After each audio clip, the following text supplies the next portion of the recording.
పరిశుద్ధ గ్రంథం బైబిల్ నుండి లోకాసువార్తమానం 6వ అధ్యాయం 46 నుండి 49 వచనాలు అందరం కలిసి చదువుదాం.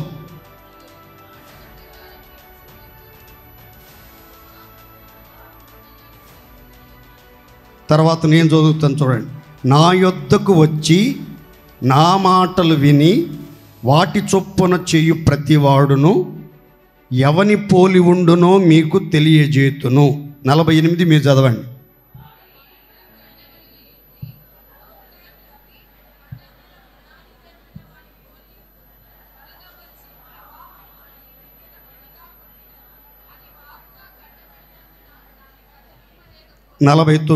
అందరం కలిసి చదువుదాం. అయితే నా మాటలు వినియు చేయని వాడు పునాది వేయక నేల మీద ఇల్లు కట్టిన వానిని పోలి ఉండును.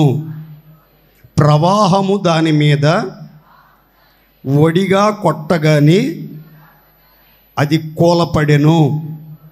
ఆ ఇంటి పాటు గొప్పదని చెప్పెను. 48వ వచనం మనం అందరం కలిసి మరొక్కసారి చదువుకుందాం. చూడండి. ఇల్లు కట్టవలెనని ఉండి లోతుగా త్రవ్వి బండ మీద పునాది వేసిన వాని పోలి ఉండును. వరద వచ్చి ప్రవాహము ఆ ఇంటి మీద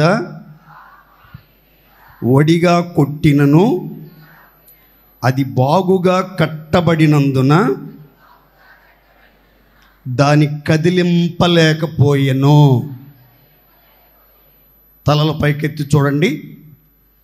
యేసుక్రీస్తు వారు చెప్పినటువంటి ప్రాముఖ్యమైనటువంటి మాటలు. ప్రభువా ప్రభువా అని మీరు నన్ను పిలుచుట ఎందుకు? నేను చెప్పు మాటల ప్రకారం చేయకుండా,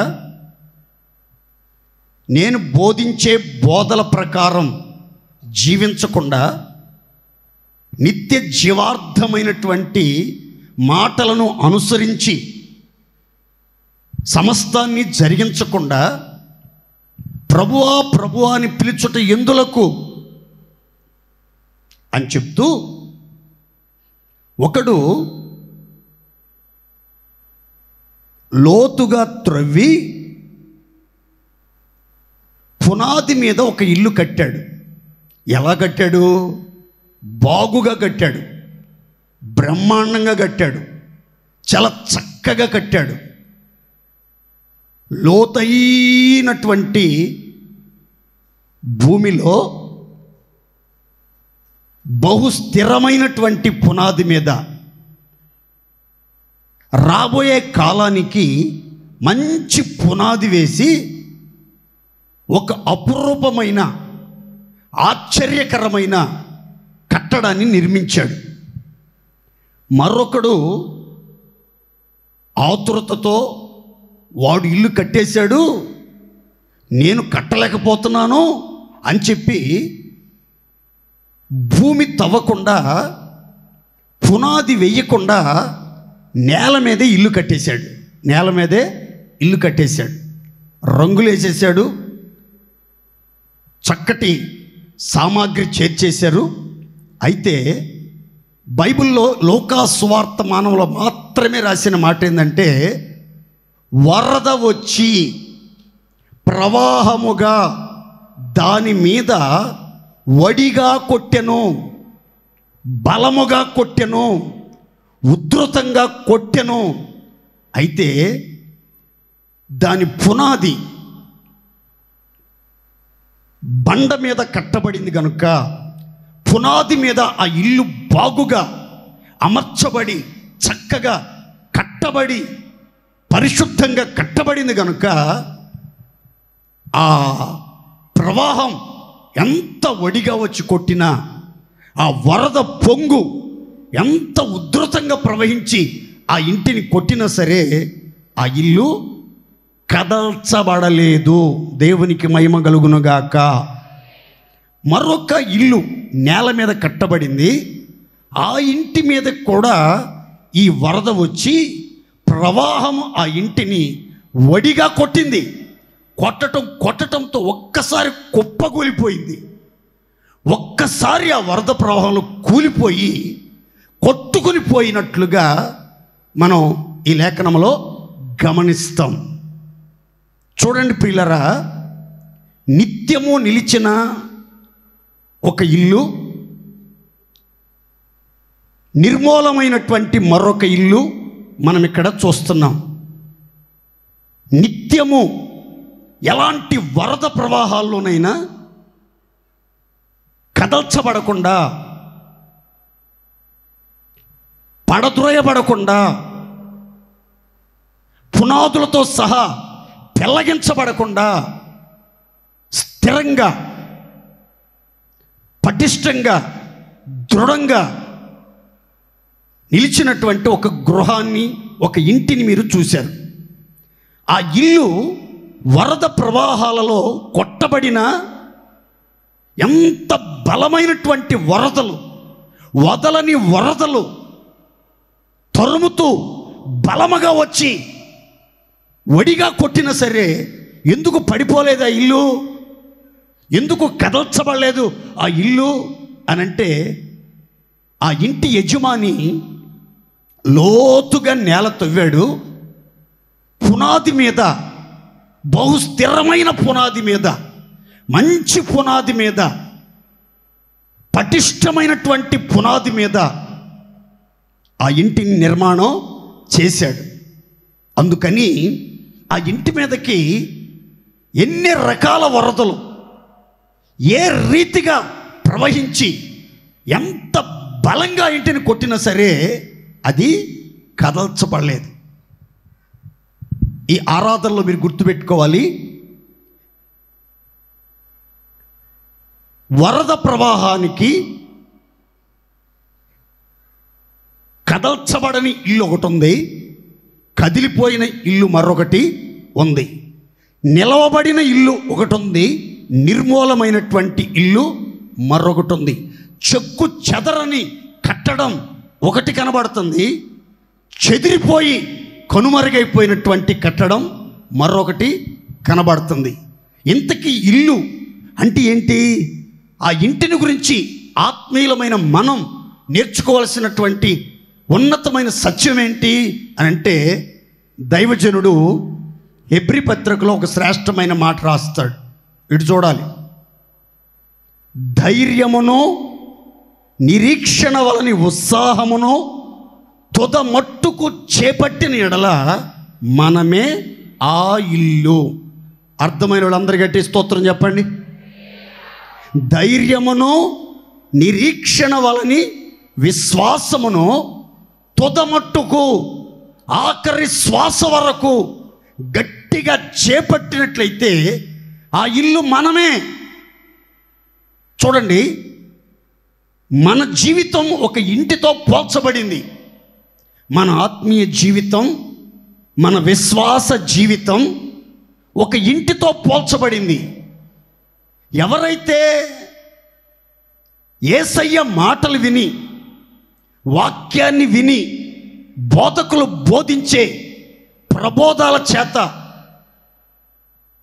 తమ వ్యక్తిగత జీవితాన్ని, ఆధ్యాత్మిక జీవితాన్ని కట్టుకుని నిర్మించుకొని ఆ దిశగా నడిపించబడతారో వాళ్ళ జీవితంలో ఎలాంటి వరదలు వడిగా వచ్చి కొట్టినా సరే వాళ్ళ జీవితం కదల్చబడకుండా, శిథిలమైపోకుండా, చెదిరిపోకుండా, దేవునికి దూరమైపోకుండా దేవుని కృపలో నిలిచి అనేకులకు ఆశీర్వాదకరంగా నిలబడతారు. దేవుని స్తోత్ర. గట్టిగా చెప్పాలి హల్లెలూయా. ఇక్కడ ఈ వాక్యంలో నుంచి మరొక కోణంలో కూడా మీతో చెప్తాం. చూడండి, బుద్ధిమంతుడు అని వేరే సువార్తల్లో రాయబడింది. ఎవరు? దేవుని మాట విని వాటి చొప్పున చేయువాడు బుద్ధిమంతుడిని పోలి ఉన్నాడు, అతడు లోతుగా తవ్వాడు, పునాది మీద ఇల్లు కట్టాడని. చూడండి, కొంతమందికి పునాది ఉంది, లోతుగానే తవ్వుకున్నారు. రక్షణ పొందిన ఆరంభ దినాల్లో మంచి పునాదే వేయబడింది, బహు స్థిరమైన పునాదే వేయబడింది. కానీ కొందరి జీవితాలలో సంవత్సరాలు జరుగుతూ ఉండగా, దినములు దొర్లుతూ ఉండగా, ఆత్మీయ జీవితంలో అనుభవం పెరుగుతూ ఉండగా కొందరి జీవితాల్లో ఏమవుతున్నాయి అంటే పునాదులు పాడైపోతున్నాయి. అందుకే కీర్తనకారుడు చెప్తాడు, పునాదులు పాడైపోతే నీతిమంతులు ఏమి చెయ్యగలరు. ఇక్కడ పునాదులు పాడైపోతున్నాయి. కొందరికి పునాది ఉంది, నేల మీద కట్టబడిన కట్టడం కాదు, భూ సంబంధమైన సంగతుల మీద కట్టబడిన విశ్వాస జీవితం కాదు, ఆత్మ సంబంధంగానే కట్టబడ్డారు. యేసుక్రీస్తు అనే స్థిరమైన పునాది మీదే కట్టబడ్డారు. అపోస్తులు ప్రవక్తలు వేసిన పునాదుల మీదే కట్టబడుతున్నారు. ఉన్నత ఉపదేశం మీదే కట్టబడుతున్నారు. వాక్యానుసారంగా జీవిస్తున్నట్లుగా కనబడుతున్నారు కొంతమందికి ఏమో కట్టడం బ్రహ్మాండంగా ఉంది, పైకి బ్రహ్మాండమైన ఇంటి వలె, కదల్చబడని ఇంటి వలె, అందమైన ఇంటి వలె, అపురూపమైన ఇంటి వలె కనబడుతున్నారు. కానీ పునాదులు లోలోపల వీక్ అయిపోయి, బలహీనమైపోయి, పాడైపోయి, ఎప్పుడు కుప్పగూలిపోతో, ఎప్పుడు చెదిరిపోతారో, ఎప్పుడు శోధించబడతారో, ఎప్పుడు దేవుని సన్నిధికి, దేవుని కృపలకు, దైవ ఆశీర్వాదాలకు దూరమైపోతారో తెలియని భయంకరమైన ప్రమాదపు అంచుల్లో కొందరి జీవితాలు కొనసాగించబడుతున్నాయి. అయితే జాగ్రత్తగా రండి. దేవుని మాట విని వాటి చొప్పున జరిగించి దేవుని చిత్త ప్రకారం జీవించుచు ప్రభుత్వానికి అప్పగించుకొని ఆయన పాలన కింద నడిపించబడే భక్తుల జీవితాల్లోనట వరదలు వచ్చి ప్రవాహముగా ఆ ఇంటి మీద ఒడిగా కొట్టిన ఆ ఇల్లు బాగుగా గనక కట్టబడితే, వాక్యానుసారంగా కట్టబడితే, మంచి పునాది మీద కట్టబడితే, బహు స్థిరమైన పునాది మీద కట్టబడితే మాత్రం ఆ ఇల్లు ఎన్నటికీ కదల్చబడని స్థిరమైన కట్టడము వలె ఉండుగాక. గట్టిగా చెప్పండి హల్లెలూయా. విశ్వాస జీవితంలో బుద్ధిమంతులకైనా బుద్ధిహీనులకైనా నేల మీద కట్టబడిన భూ సంబంధమైన మనుషులకైనా బండ మీద కట్టబడిన పునాది కలిగిన విశ్వాసుల మీదకైనా కొన్ని శోధనలు, కొన్ని శ్రమలు, కొన్ని ప్రతికూల పరిస్థితులు, కొన్ని ఊహించని పరిణామాలు ఎదురవుతాయి. అందుకని దైవజనుడు చెప్తాడు, సాధారణముగా మనుషులకు కలుగు శోధన తప్ప మరేది మీకు సంభవించదు అని. అంటే యేసు రక్తంతో కడగబడిన, బాప్తిస్మం పొందిన, ఆత్మచేత ముద్రించబడిన, అన్ని విషయాల్లో నమ్మకస్తులుగా జీవించిన, పరిశుద్ధతను కాపాడుకున్న, విశ్వాసములో వృద్ధి పొందుతున్న, అద్భుతమైనటువంటి అభిషేకంతో నడిపించబడుతూ ఉన్నప్పటికీ సాధారణంగా మనుషులందరికీ కలిగే శోధనలు మనకు కూడా సంభవిస్తాయి అన్నది దేవుని యొక్క వాక్యం. ఈ శోధనలలో, ఈ శ్రమలలో, ఈ ప్రతికూలమైన పరిస్థితులలో మన వ్యక్తిగత ఆధ్యాత్మిక జీవితం ప్రభు రాకడ పర్యంతము కదల్చబడకుండా, కూలిపోకుండా, చెదిరిపోకుండా స్థిరపరచబడి ఆశీర్వాదకరంగా ఉండాలి అని అంటే మనం బాగుగా కట్టబడాలి. మన ఆత్మీయ జీవితాన్ని చక్కగా కట్టుకోవాలని దేవుని వాక్యం చెప్తుంది. ఇంతకీ ఆ 2 ఇళ్ల మీదకి, పునాది కలిగిన ఇంటి మీదకి నేల మీద కట్టబడిన ఇంటి మీదకి ప్రవాహముగా వచ్చి ఒడిగా కొట్టి పడద్రోయటానికి ప్రయత్నించిన ఆ వరదలు ఏమై ఉన్నాయి? 3 ప్రాముఖ్యమైన వరదలను గురించినటువంటి వివరాలు, వాటిని తప్పించుకుని వాటిని తట్టుకుని నిలబడి ఆశీర్వాదకరంగా ముందుకు సాగటానికి కావలసిన ఆలోచనలు ఈ పూట మనం వివరంగా సంపూర్ణంగా ధ్యానించబోతున్నాం. దేవునికి మహిమ కలుగునుగాక. అందరూ స్తోత్రం చెప్పండి గట్టిగా హల్లెలూయా. ఈ వాక్యం ఒక్కటి గుర్తుపెట్టుకోండి. వరద వచ్చి ప్రవాహము ఒడిగా ఆ ఇంటి మీద కొట్టగా, వరద వచ్చి ప్రవాహము ఆ ఇంటి మీద ఒడిగా కొట్టగా, వేగముగా కొట్టగా. ఏంటి వరదలు? ఆ వరద తాకిడికి తల్లకిందులైపోయిన జీవితాలు, కుటుంబాలు ఎలా ఉంటాయి? వాటిని తట్టుకుని నిలబడిన జీవితాలు, కుటుంబ వ్యవస్థలు ఎలా ఉంటాయి అనే వివరాలు నేను మీతో చెప్తాను. చక్కగా జాగ్రత్తగా వినండి. చదువుకుందాం. చూడండి. సమూయేలు 2వ గ్రంథం 22వ అధ్యాయము 5, 6 వచనాలు, 18, 19 వచనాలు చదువుకుందాం. అలలు నన్ను చుట్టుకొనగను, వరద పొర్లు వలె భక్తిహీనులు నా మీదికి వచ్చి, వరద పొర్లు వలె భక్తిహీనులు వచ్చి నన్ను బెదిరింపగను, పాతాళ పాశములు నన్ను అరికట్టగను, మరణపు ఊరులు నన్ను ఆవరించగను. తర్వాత 18, 19 బలవంతులగు పగవారు నన్ను ద్వేషించువారు నాకంటే బలిష్ఠులై ఉండగా రక్షించెను. ఆపత్కాలమందు తలలు పైకెత్తి చూడండి. సమూయేలు 2వ గ్రంథం 22వ అధ్యాయం 5, 6 వచనాలలో అలంకారంగా రాయబడిన మాటలు, పోలికగా రాయబడిన మాటలు 18, 19 వచనాలలో విడమరిచి వివరంగా స్పష్టంగా తేటగా చెప్పటానికి ప్రయత్నం చేశాడు కీర్తనాకారుడైనటువంటి దావీదు.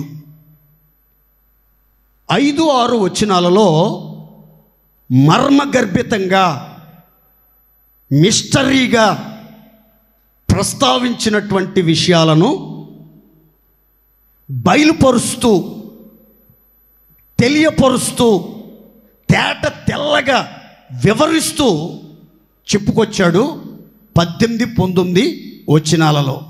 మృత్యువు యొక్క అలలు నన్ను చుట్టుకొన్నాయి. మృత్యువు అంటే మరణము.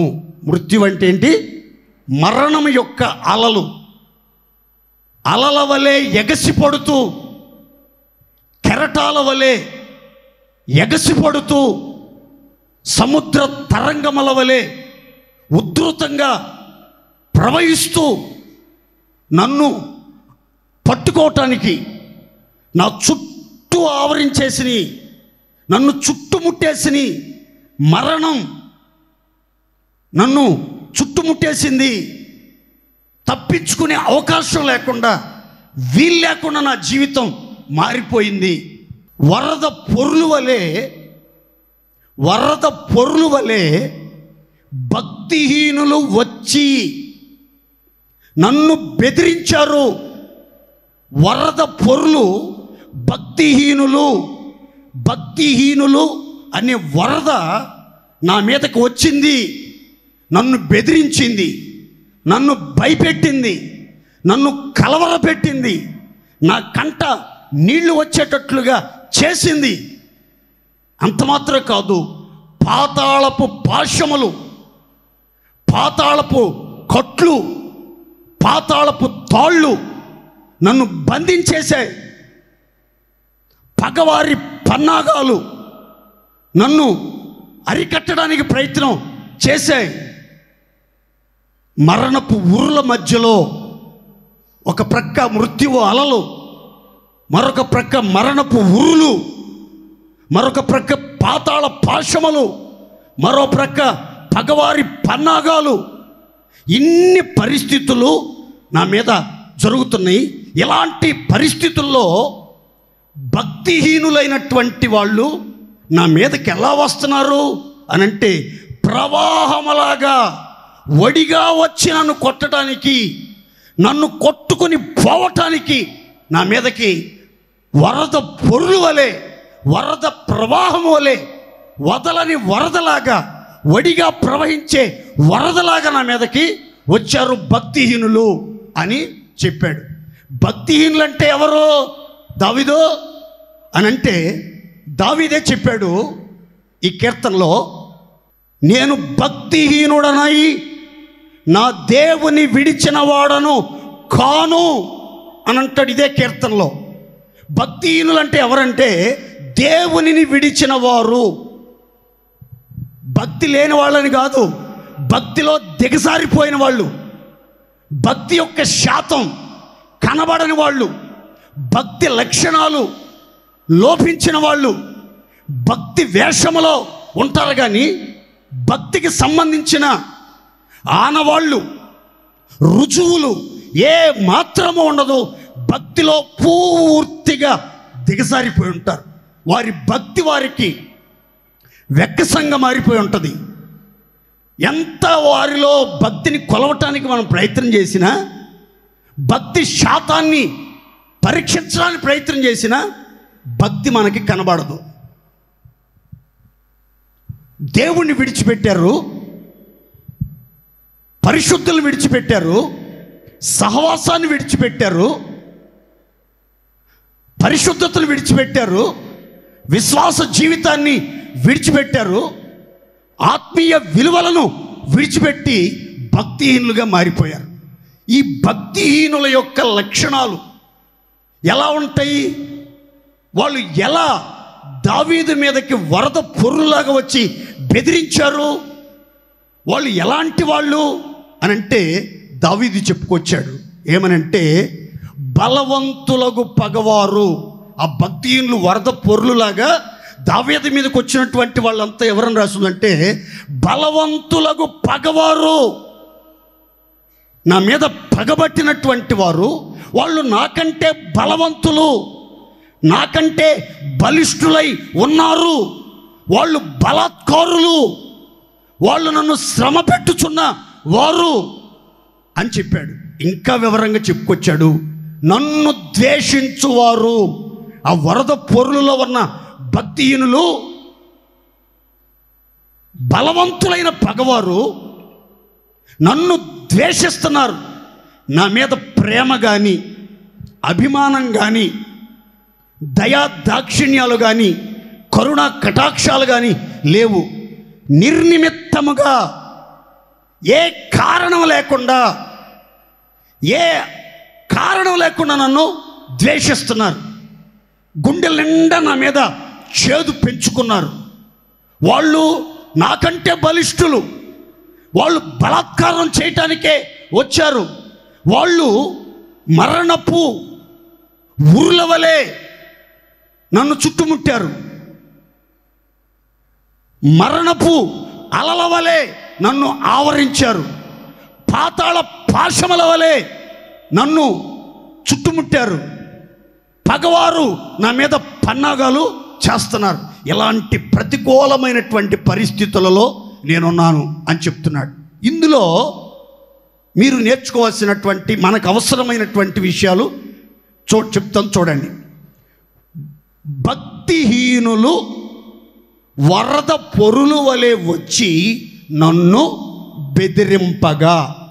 ఇందులో మీరు నేర్చుకోవాల్సిన మాట ఏంటంటే, వరద పొరులు మనిషి జీవితాన్ని, విశ్వాస జీవితాన్ని, భక్తి పరుల జీవితాన్ని, పరిశుద్ధుల జీవితాన్ని అప్పుడప్పుడు ఈ వరద పొరులు ఏం చేస్తుందంటే బెదిరిస్తుంది, భయపెడుతుంది, వెన్నులో వణుకు పుట్టిస్తుంది, గుండెల్లో దడ పుట్టిస్తుంది, లోపట భయాన్ని కలిగిస్తుంది, పరిస్థితులన్నీ ప్రతికూలంగా మార్చేస్తుంది.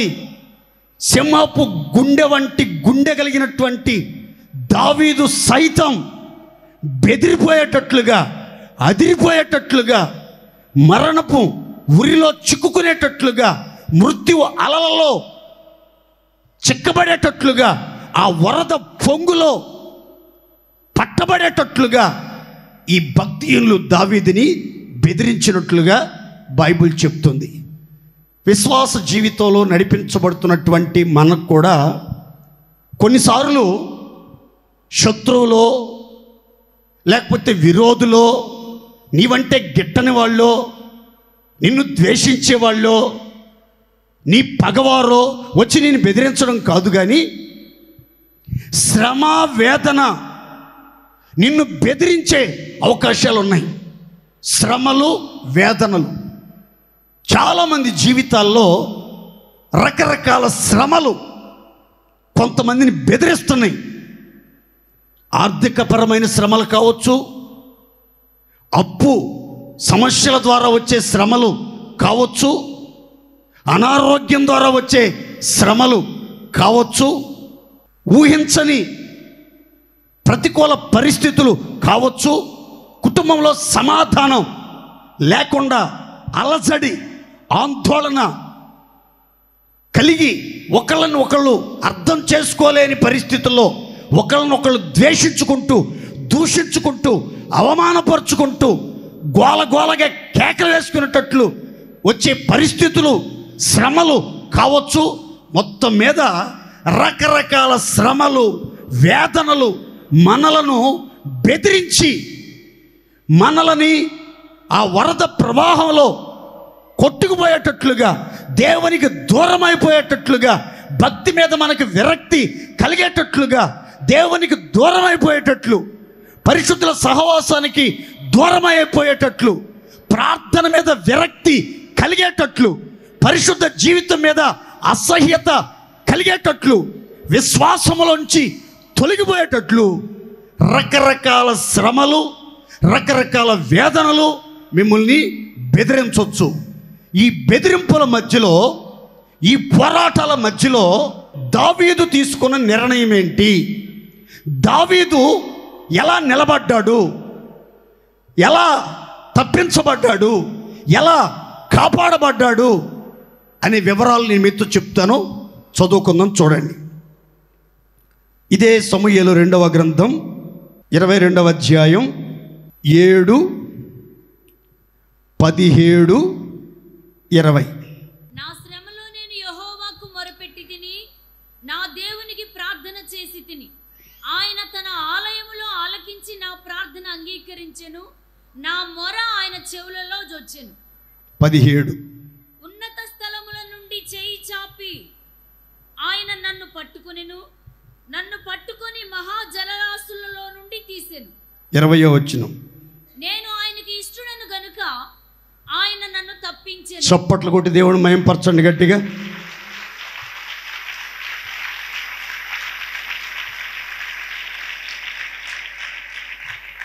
మృత్యువు అలలు మిమ్మల్ని ఆవరించినప్పుడు, మరణపు ఉర్రులు మిమ్మల్ని చుట్టుముట్టినప్పుడు, పాతాళ పాశములు మిమ్మలను బంధించే ప్రయత్నం చేస్తున్నప్పుడు, పగవారి పన్నాగాల మధ్యలో పదిలంగా కాపాడబడతామన్న ఆలోచనలు అడుగంటిపోయినటువంటి సమయాలలో భక్తిహీనులు వరద పొర్లు వలె వచ్చి మిమ్మల్ని బెదిరిస్తూ భయపెడుతూ ఉండగా, నీ పగవారు నీకంటే బలవంతులై నిన్ను ద్వేషించుచు, నిన్ను బలాత్కారం చేయుచు, మహా జలరాశులలో నీవు కొట్టుకుని పోయేటట్లుగా, ఆ ప్రవాహములో పడి కనిపించని తీరాలకి వెళ్ళిపోయేటట్లుగా ప్రయత్నం చేసినప్పుడు దావీదు ఎలాంటి నిర్ణయం తీసుకున్నాడు? దేవుని పిల్లలమైన మనం ఎలాంటి జాగ్రత్తలు తీసుకోవాలి అని అంటే, దావీదు ఆ వరద పొర్లు అమాంతంగా వచ్చి దావీదును కొట్టిందండి. కొడితే దావీదట మహాజలరాశుల్లో కొట్టుకుని వెళ్ళిపోతున్నాడు. ఆయనతో పాటు మృత్యు అలలు అతని మీద ఎగసి పడతా ఉన్నాయి, మరణపు ఉరులు వెంటాడుతూ ఉన్నాయి, పాతాళ పాశాలు బంధించడానికి ప్రయత్నాలు చేస్తూ ఉన్నాయి. ఎలాంటి పరిస్థితులు దావీదు ఏం చేశాడంటే, ఆయన కలిగినటువంటి ఆ శ్రమ అంతటిలో తన దేవుడైన యెహోవా మీద ఆనుకొని ఆధారపడి విశ్వాసముతో దేవుని సన్నిధానంలో దావీదు ఏం చేశాడంటే దేవునికి ప్రార్థన చేయటం మొదలుపెట్టాడు. దేవుని స్తోత్ర, గట్టిగా చెప్పాలి హల్లెలూయా. దావీదు ప్రార్థన చేయటానికి ఒక బలమైన కారణం చెప్తాను చూడండి. దావీదు ప్రార్థన చేయటానికి కూడా ఒక బలమైన కారణం చెప్తాను చూడండి. మీరు ఇంటికి వెళ్ళిన తర్వాత చదువుకోవాలి. 93వ కీర్తన 3-4 శరణాలు ఇంటికి వెళ్ళిన తర్వాత చదువుకోవాలి. ఇటు చూడాలి. వరదలు ఎలుగెత్తెను యెహోవా, వరదలు ఎలుగెత్తెను, వరదలు తమ అలలను హోరెత్తునట్లుగా చేసెను, సముద్ర తరంగముల ఘోష కంటెను, విస్తారమైన జలముల ఘోష కంటెను యెహోవా ఆకాశమందు బలిష్ఠుడు. దేవునికి స్తోత్ర.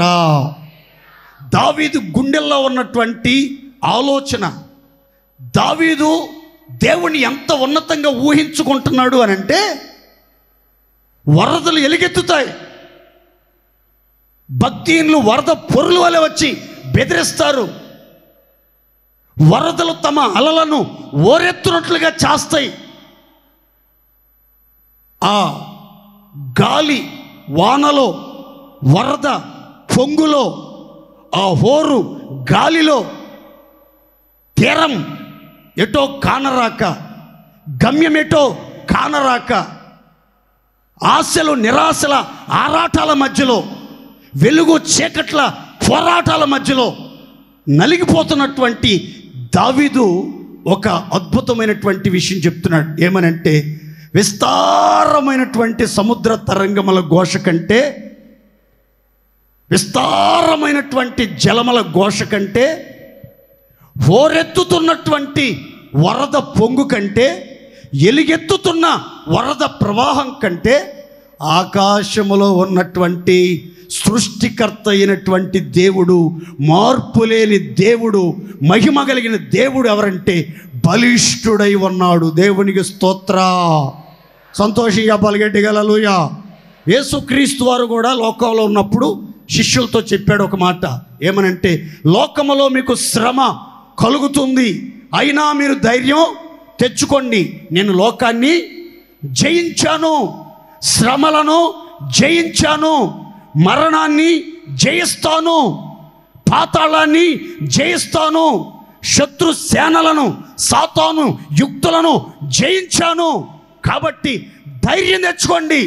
ఇంకా మిమ్మల్ని ధైర్యపరిచే ఒక మాట చెప్పమంటారా? లోకములో ఉన్నవాని కంటే మీలో ఉన్నవాడు గొప్పవాడు, సర్వశక్తి గల దేవుడు. దేవుని స్తోత్ర. కాబట్టి మీ జీవితంలోనికి పొర్లి పోరుతూ ఉన్నటువంటి ఎంత బలమైనటువంటి తరంగాలైనా, కెరటాలైనా, అలలైనా, భయంకరమైన ఘోష మీకు వినబడుతున్న ఆ అలల ప్రవాహములో, ఆ వరద ప్రవాహములో కొట్టుకుని పోతూ ఉన్న ఆ వరద పొంగు మీ మీద విరుచుకుపడుతున్నా సరే, మీరు భయపడకుండా ధైర్యంగా ప్రార్థన చేయాలంటే మీ మనసులో, మీ హృదయంలో ఉండాల్సింది ఏంటంటే, ఒకటే గుర్తుపెట్టుకోవాలి. వరద కంటే, ఓరెత్తుచున్న అలల కంటే, సముద్ర తరంగముల ఘోష కంటే, ఆకాశమందు నేను ప్రార్థించే దేవుడు, నేను ఆరాధించే దేవుడు, నేను గణపరిచే దేవుడు, నేను నమ్ముకున్న దేవుడు, నేను ఆధారపడిన దేవుడు బలిష్ఠుడు. దేవునికి స్తోత్ర. ఆ ఉద్దేశం కలిగినటువంటి దావీదు దేవుని సన్నిధిలో శ్రమలో ఉన్నప్పుడు ఏం చేశాడని రాస్తుందంటే, దేవునికి మొర్రపెట్టాడు, తన దేవునికి ప్రార్థన చేయటం ప్రారంభించాడు. అయితే బైబిల్లో దావీదు చెప్తున్న మాట ఏం తెలుసా? నా ప్రార్థన ఆయన ఆలయములో ఆలకించి అంగీకరించాడు, నేను పెట్టిన మొర్ర నా దేవుని చెవులలో చొచ్చెను, ఆయన చెవులలోకి వినబడెను, ఆయన చెవులను తాకెను అని చెప్పుకొచ్చాడు. జాగ్రత్తగా వినాలి. శ్రమలో ఉన్నప్పుడు భయపడకూడదు, శ్రమలో ఉన్నప్పుడు కృంగిపోకూడదు, శ్రమలో ఉన్నప్పుడు అధైర్యపడకూడదు, శ్రమలో ఉన్నప్పుడు ఇక నేను బ్రతకనేమో అని ప్రాణం మీద ఆశలు వదులుకోకూడదు.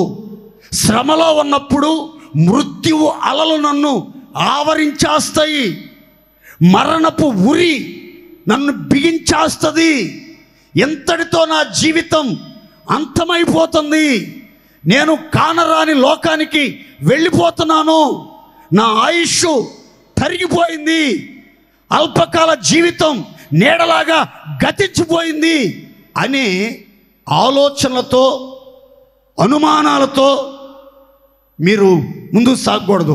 ఎలాంటి కష్ట క్లిష్ట పరిస్థితుల మధ్యలో మీరున్నా, ఎలాంటి బెదిరింపులు పోరాటాల మధ్యలో మీరున్నా, ఎలాంటి శ్రమ శోధన మీరు అనుభవిస్తూ ఉన్నా సరే, మీరు దేవుని మీద విశ్వాసంతో ధైర్యంతో ప్రార్థన చేయగలిగితే మీ ప్రార్థన దేవుడు తప్పనిసరిగా ఆలకించి అంగీకరించునుగాక.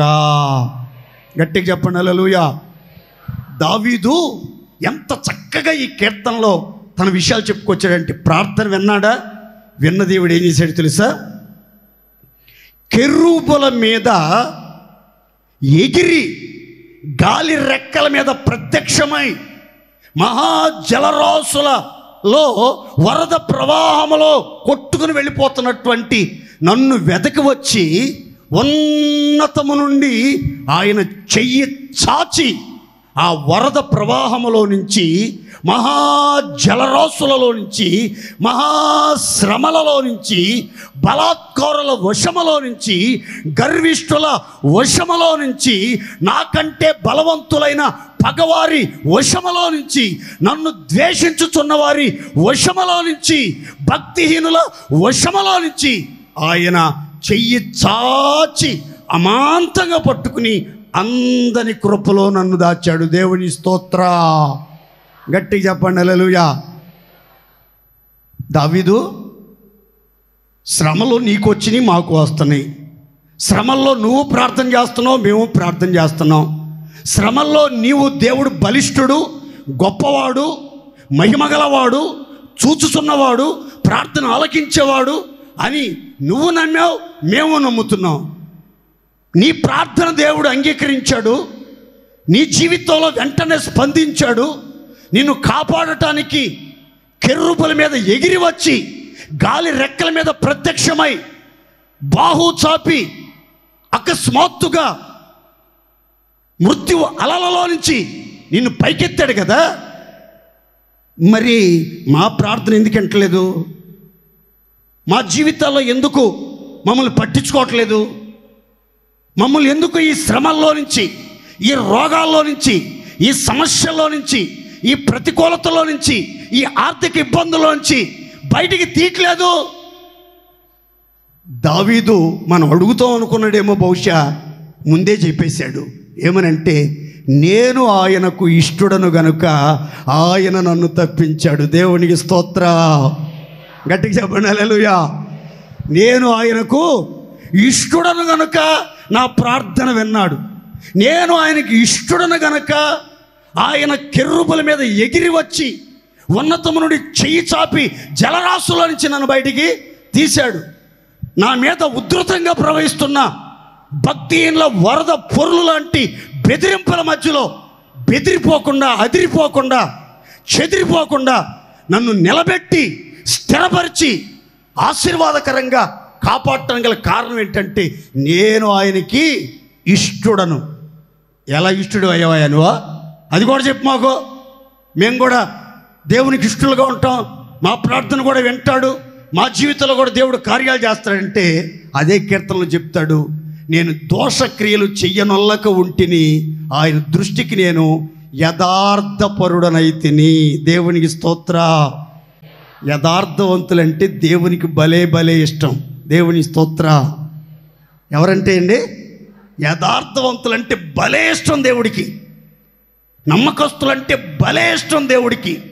దోషక్రియల జోలికి పోకుండా, పాపిష్టి క్రియల జోలికి పోకుండా, కపట వేషం ధరించుకోకుండా, భక్తి వేషములో భక్తిహీనులుగా ప్రవర్తించకుండా యథార్థమైన భక్తి, యథార్థమైన జీవితం, యథార్థమైన ప్రవర్తన, యథార్థమైన ప్రార్థనా జీవితం, యథార్థమైన పరిశుద్ధత కలిగి ఎవరైతే నడిపించబడతారో వాళ్ళంటే దేవుడికి మహా ఇష్టం. దావీదు జీవితంలో ఇలాంటి విపత్కర పరిస్థితులు ఎదురైనప్పుడు దావీదు ఎన్నుకున్న మార్గం, దావీదు ఆ వరద పొర్లులో ఆ వరద ప్రవాహంగా వచ్చి వడిగా కొట్టినా అతడు కదల్చబడకుండా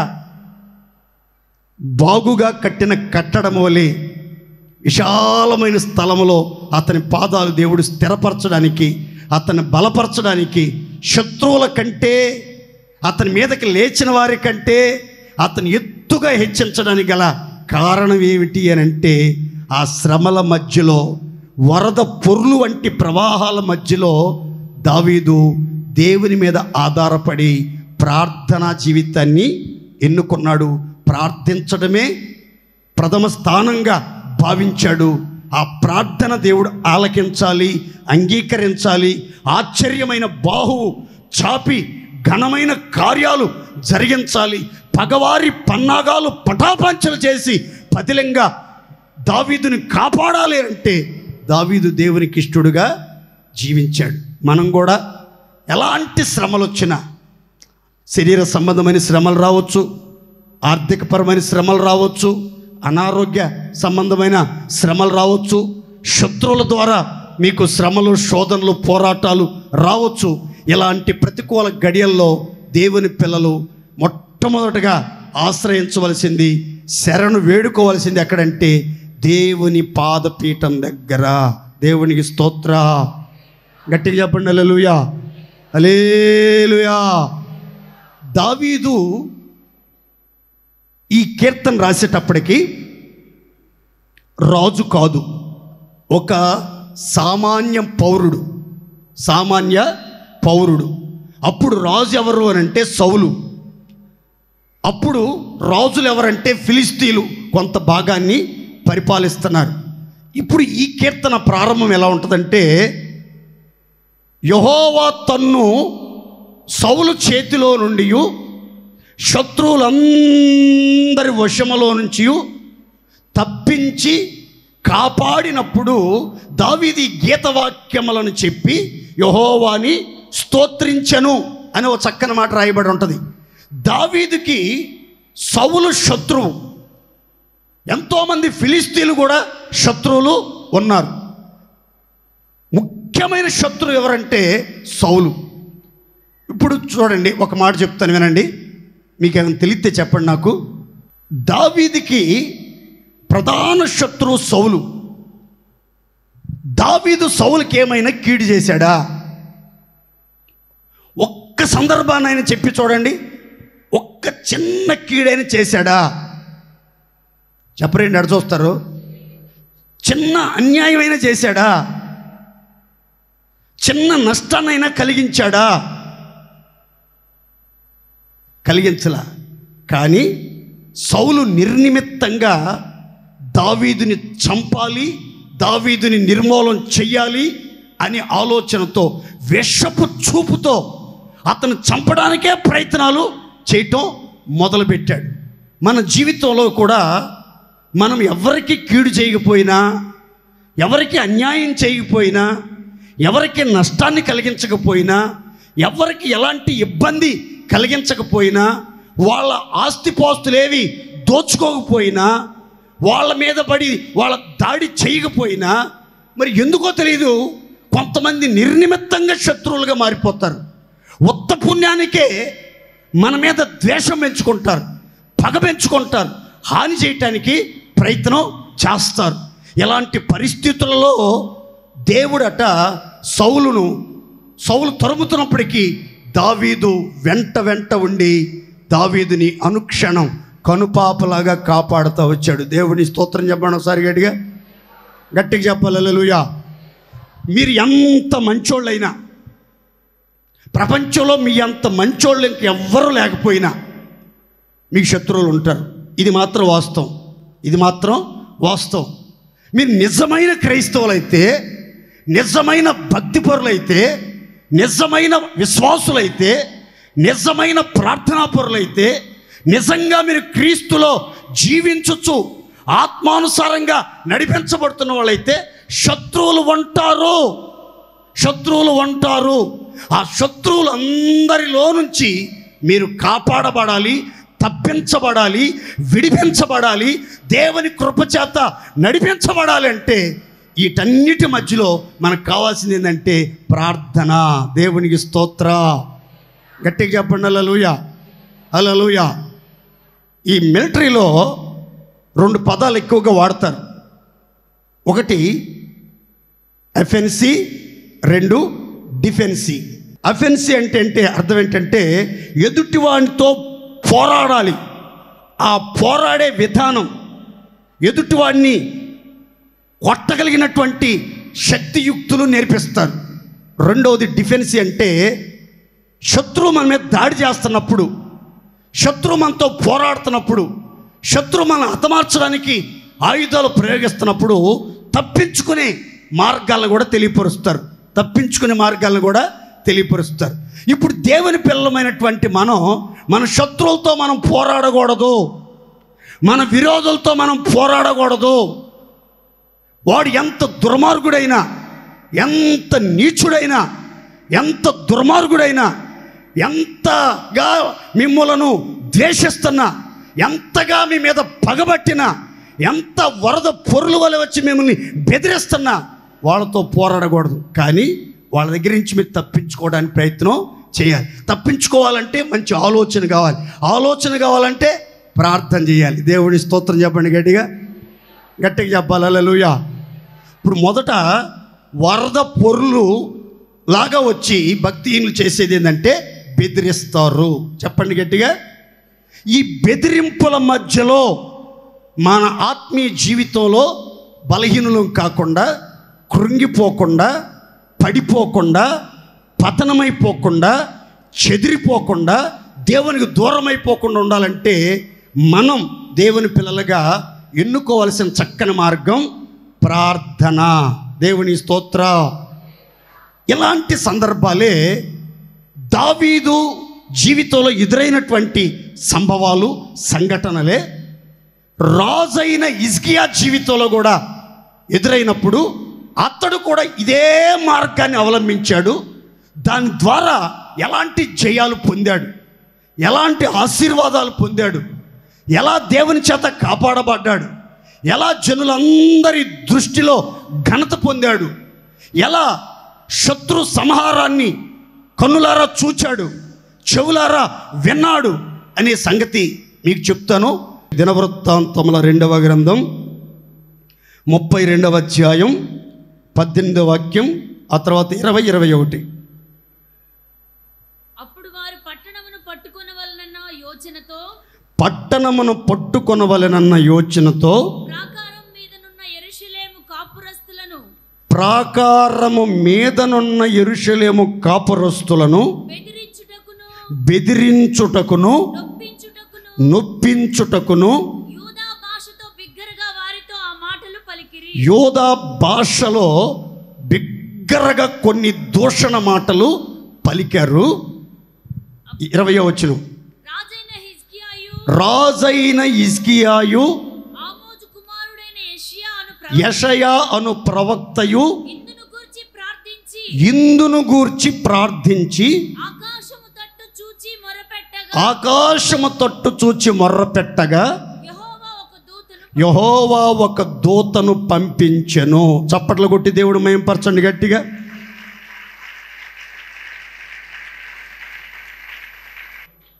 దావీదు ఒక సామాన్యమైన పౌరుడు, ఒక మాటలో చెప్పాలంటే విశ్వాసి, ఒక బలాఢ్యుడైన ధైర్య సాహసాలు కలిగిన ఒక విశ్వాసి. తన జీవితంలో వరద పొరులాగా భక్తిహీనులు వచ్చి బెదిరించినప్పుడు ప్రార్థన ఆయుధాన్ని ఎన్నుకొని జయం పొందాడు, తప్పించబడ్డాడు, కాపాడబడ్డాడు, నిలబడ్డాడు, ఆశీర్వాదకరంగా దేవుని సంకల్పంలో నడిపించబడ్డాడు. ఇక్కడ హిజ్కియా రాజు పరిపాలన చేస్తున్నటువంటి దినాలలో అష్షూరు రాజు అయినటువంటి సన్హెరీబు అనే ఒక వ్యక్తి ఈ ఇజ్రాయేలు దేశం మీదకి దండెత్తి వచ్చి యెరూషలేము దేవుడైన యెహోవా మీదను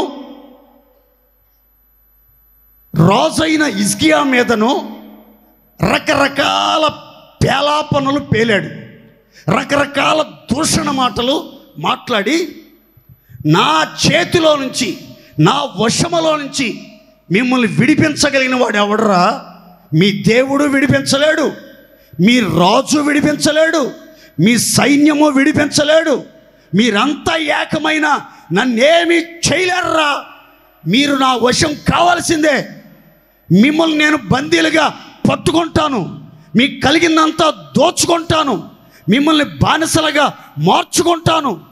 ఎంతో కాలం లేదు, తొందరలోనే ఈ సంగతులు జరగబోతున్నాయి అని చెప్పి వాళ్ళ భాషలో, యోధా భాషలో అష్షూరు రాజు అయినటువంటి సన్హెరీబు రకరకాల దూషణ మాటలు బిగ్గరగా పలికినప్పుడు హిజ్కియా ఏం చేశాడో తెలుసా అండి?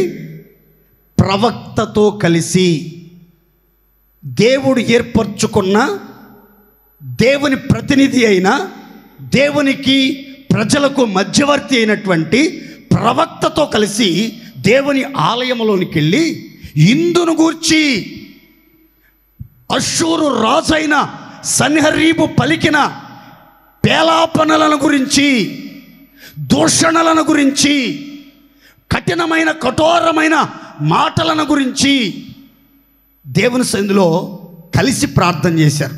ప్రార్థన చేస్తే అప్పుడు దేవుడు వాళ్ళ ప్రార్థన విని ఒక దూతని అష్షూరు రాజు సైన్యంలో పంపిస్తే ఆ దూత ఒక్క రాత్రిలోనే వాళ్ళ సైనికుల్ని, ప్రధానుల్ని, అధిపతుల్ని, పరాక్రమవంతుల్ని, యుద్ధ నేర్పరుల్ని అందరినీ చంపేసింది. అది చూసి సన్హెరీబు సిగ్గుపడి భయపడిపోయి తన ఇంటికి వెళ్ళిపోయి తలుపులు వేసుకుంటే ఆ ఇంటి లోపల తన కడుపును పుట్టిన కన్నబిడ్డలే అతి దారుణంగా మొక్కలు మొక్కలుగా నరికేశారు. అతన్ని నరికేశారు. బైబిల్లో రాసిన మాట, యెహోవా హిజ్కియాను ఇజ్రాయిల్ అందరినీ రక్షించి అన్ని వైపులా అతన్ని కాపాడి అప్పటి నుంచి హిజ్కియాకి సకల జనుల దృష్టికి ఘనత కలుగునట్లుగా చేశాడు. దేవునికి స్తోత్రం కలుగునుగాక.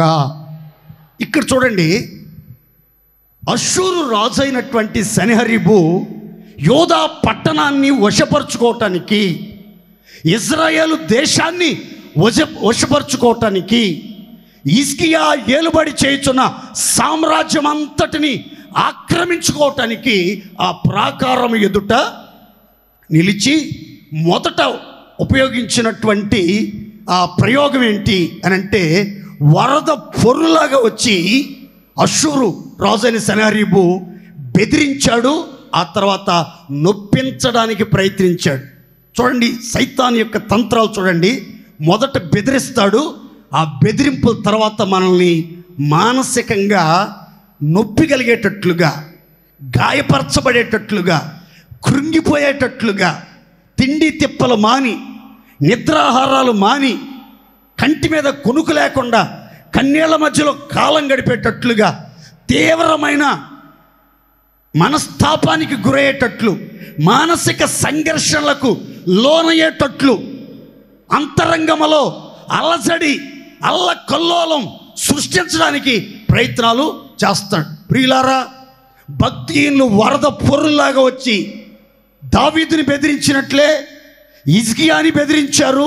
హిజ్కియాకి ఇంకా నొప్పిని కూడా కలిగించడానికి ప్రయత్నాలు చేసి యోధా భాషలోనే ఎన్నో రకాల పేలాపనలు పేలినట్లుగా బైబుల్ చెప్తుంది. అప్పుడు హిజ్కియా ఏం చేశాడంటే ఒంటరిగా ప్రార్థించలేదు. ఇక్కడ దావీదు ఒంటరిగా శ్రమలో ప్రార్థన చేశాడు, కానీ ఇక్కడ హిజ్కియా దావీదు కంటే ఒక డిగ్రీ, ఆధ్యాత్మికంగా ఒక డిగ్రీ ఎదిగినట్లుగా నాకు కనిపించాడు.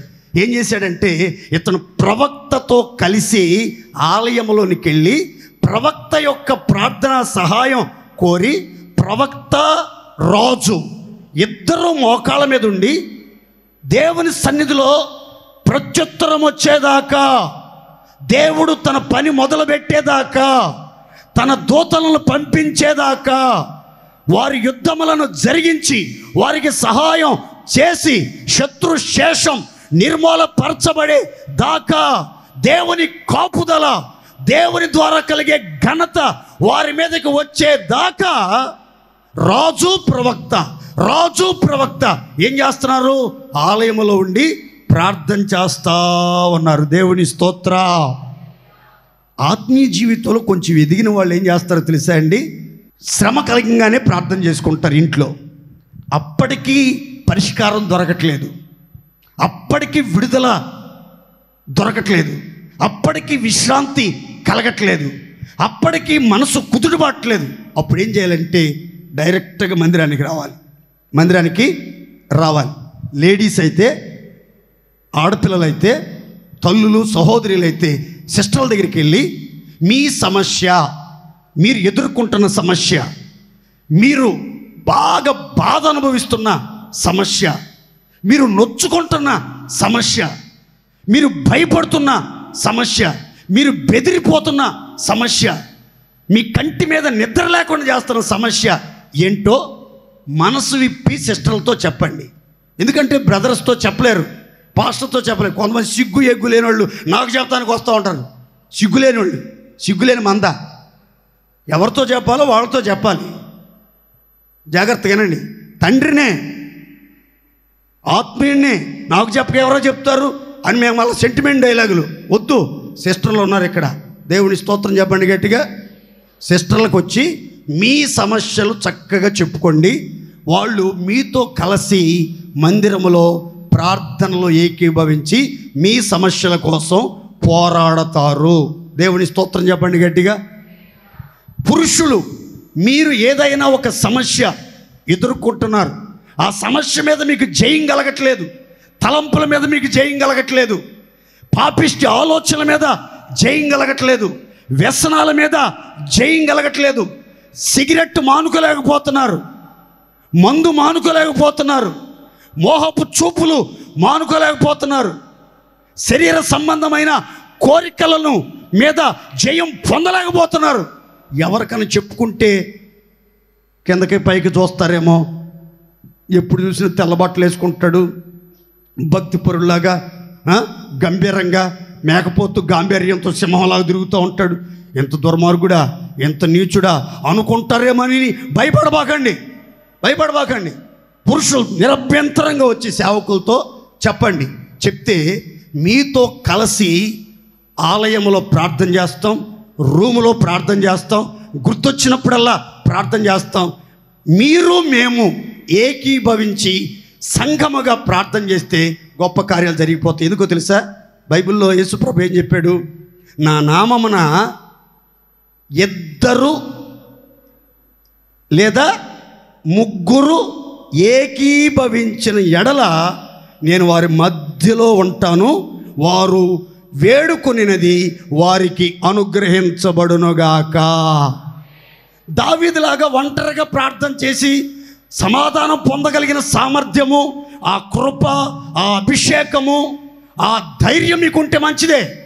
అది లేని పరిస్థితుల్లో మందిరానికి వచ్చి ప్రవక్తల సహాయం కోరండి, సేవకుల సహాయం కోరండి. మనకి హిజ్కియాలాగా ఈ యొక్క ప్రవక్త సహాయం కోరి ప్రార్థన చేసి ఆ రాత్రికి రాత్రి చరిత్ర మారిపోయింది. మిమ్మల్ని హింస పెడుతున్నా, మిమ్మల్ని బెదరగొడుతున్నా, మిమ్మల్ని నొచ్చుకునేటట్లుగా చేస్తున్నా, మీ మీద పేలాపలను పేలుస్తున్నా ఆ శత్రువు సిగ్గుపడాలంటే, శత్రువు సిగ్గుతో తలదించుకోవాలంటే, నోరు మూసుకొని నవరంధ్రాలు మూసుకొని నాట్యమాడుతూ మీ ఎదురు నుంచి వెళ్ళిపోవాలంటే ఒక్కటే చేయాల్సింది మీరు ఏంటంటే పరిశుద్ధులతో కలిసి ప్రార్థన చేయండి. దేవుని స్తోత్ర. గట్టిగా చెప్పాలి హల్లెలూయా. అప్పుడు మీకు వినబడతాయి వార్తలు. ఏంటో తెలుసా? అశ్షూరు రాజైన సన్హరీబు సంహరించబడ్డాడు. ఇక శత్రు భయం లేదు, బెదిరించేవాడు లేడు. వరదకి ఆనకట్ట వేసేశారు రాజుగారు, ప్రవక్త కలిసి అని అందరూ చెప్పుకుంటారు. ఆ వార్త మీ చెవిని పడుతుంది, మీరు కాపుదల్లో ఉంటారు, మీకు ఘనత కలుగుతుంది, అన్ని విషయాల్లో మీరు ఆశీర్వదించబడతారు. దేవుని స్తోత్ర. మూడవ సందర్భం చెప్తాను. పేతురు దేవాలయానికి ఎక్కి వెళ్తూ ఉంటే ప్రార్థనకి 40 సంవత్సరాల కంటే పై వయస్సు కలిగి తల్లి గర్భంలో పుట్టింది మొదలుకొని బలహీనమైన పాదాలు కలిగిన వాడిని చూసి, నాకు కలిగింది నీకు ఇస్తున్నాను అబ్బాయి, నజరేయుడైన యేసునామంలో నువ్వు లేచి నడవమన్నాడు. అప్పుడు ఏమైంది? వాని చీలమండలంలోనికి బలం వచ్చింది, వాడు నరాలు బలపరచబడ్డాయి, వాడు దిగ్గున లేచాడు, నిలిచాడు, నడిచాడు, గంతులు వేయచ్చు దేవుని ఆలయంలో స్తుతిస్తున్నాడు. అందరూ ఆశ్చర్యంగా చూస్తున్నారు. వరే 40 సంవత్సరాల నుంచి వీడు నిలబడలేడు, నడవలేడు, పరిగెత్తలేడు, ఇదేంటో ఎంత గంతులు వేస్తున్నాడు, ఎలా? పేతురు గారు వచ్చి నజరేయుడైన యేసునామములో నాకు కలిగిందే నీకు ఇచ్చుచున్నాను, నాకు కలిగిందే నీకు ఇచ్చుచున్నాను, నజరేయుడైన యేసునామములో లేచి నడువు అన్నాడు. అనేసరికి అందరూ పేతురుని వింతగా విచిత్రంగా చూస్తున్నారు. అప్పుడు పేతురు భయపడిపోయి అన్నాడు, రబాయ్ మీరంతా నన్ను వింతగా విచిత్రంగా చూస్తున్నారు, నా భక్తి చేత కానీ నా శక్తి చేత కానీ ఈ సూచక్రియ జరగలేదు, ఈ దుర్బలునికి ఈ ఉపకారం జరగలేదు. యేసు క్రీస్తు నామమందలి విశ్వాసం ద్వారా మాత్రమే వీనికి ఈ సూచక క్రియ జరిగెను. దేవుని స్తోత్ర. బాగుందా? అది తెలిసి ప్రధాన యాజకులు, శాస్త్రులు పేతురు గారిని జైల్లో పెట్టారు. జైల్లో పెట్టి బెదిరించారు. ఇదిగో యేసు నామాన్ని నువ్వు ప్రకటించకూడదు, యేసు నామమును బోధించకూడదు, ఇంకొకసారి కనుక బోధించమంటే మర్యాదగా ఉండదంటే పేతురు ఏమన్నాడు తెలుసా? మీ మాట వెంటో న్యాయమా, దేవుడి మాట వెంటో న్యాయమా? మీరే చెప్పండి. మీరు మత బోధకులు కదా, ధర్మశాస్త్రం అంతా తెలుసు కదా. దేవుడి మాట వెంటో న్యాయమా, మీ మాట వెంటో న్యాయమా అని అంటే, సరేలే ఎన్నెన్నో అనుకుంటాం, అన్ని జరుగుతాయంటలే కానీ ఇక మీదటైనా ఇంకా ఆయన నామాన్ని బోధించొద్దు, ఆయన నామాన్ని ప్రకటించొద్దు అని గట్టిగా బెదిరించి పేతురుని విడుదల చేశారు. అప్పుడు పేతురు వచ్చి తన స్వజనులతో కలిసికొని వాళ్ళు తనను బెదిరించిన విషయాలు, తనతో మాట్లాడిన విషయాలు, తనకి ఆజ్ఞాపించిన సంగతులు చెప్పారు. చెప్తే అప్పుడు కడమ అపోస్తులు నాటి విశ్వసించిన క్రైస్తవ సహోదరులందరూ ఏక మనసుతో బిగ్గరగా మోకాళ్ళ మీద ఉండి ఒక ప్రార్థన చేశారండి. భలే ఇష్టం నాకు ఆ ప్రార్థన. చదువుకుందాం చూడండి. అపోస్తుల కార్యాలు 4వ అధ్యాయం 29 నుంచి 31. ప్రభువా ఈ సమయమందు వారి బెదిరింపులు చూచి రోగులను స్వస్థపరచుటకును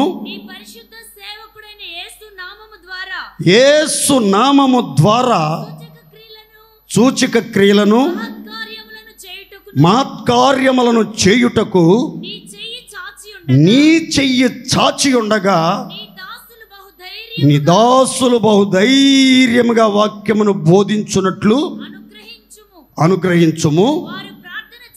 వారు ప్రార్థన చెయ్యగానే వారు కూడి ఉన్న చోటు కంపించెను గనుక అందరూ ఆత్మపూర్ణులై వాక్యమును బహుధైర్యంగా బోధింప ప్రారంభించిరి. చప్పట్లు కొట్టి దేవుడు మహిమపడతాం గట్టిగా. ఇక్కడ జాగ్రత్తగా వినాలి.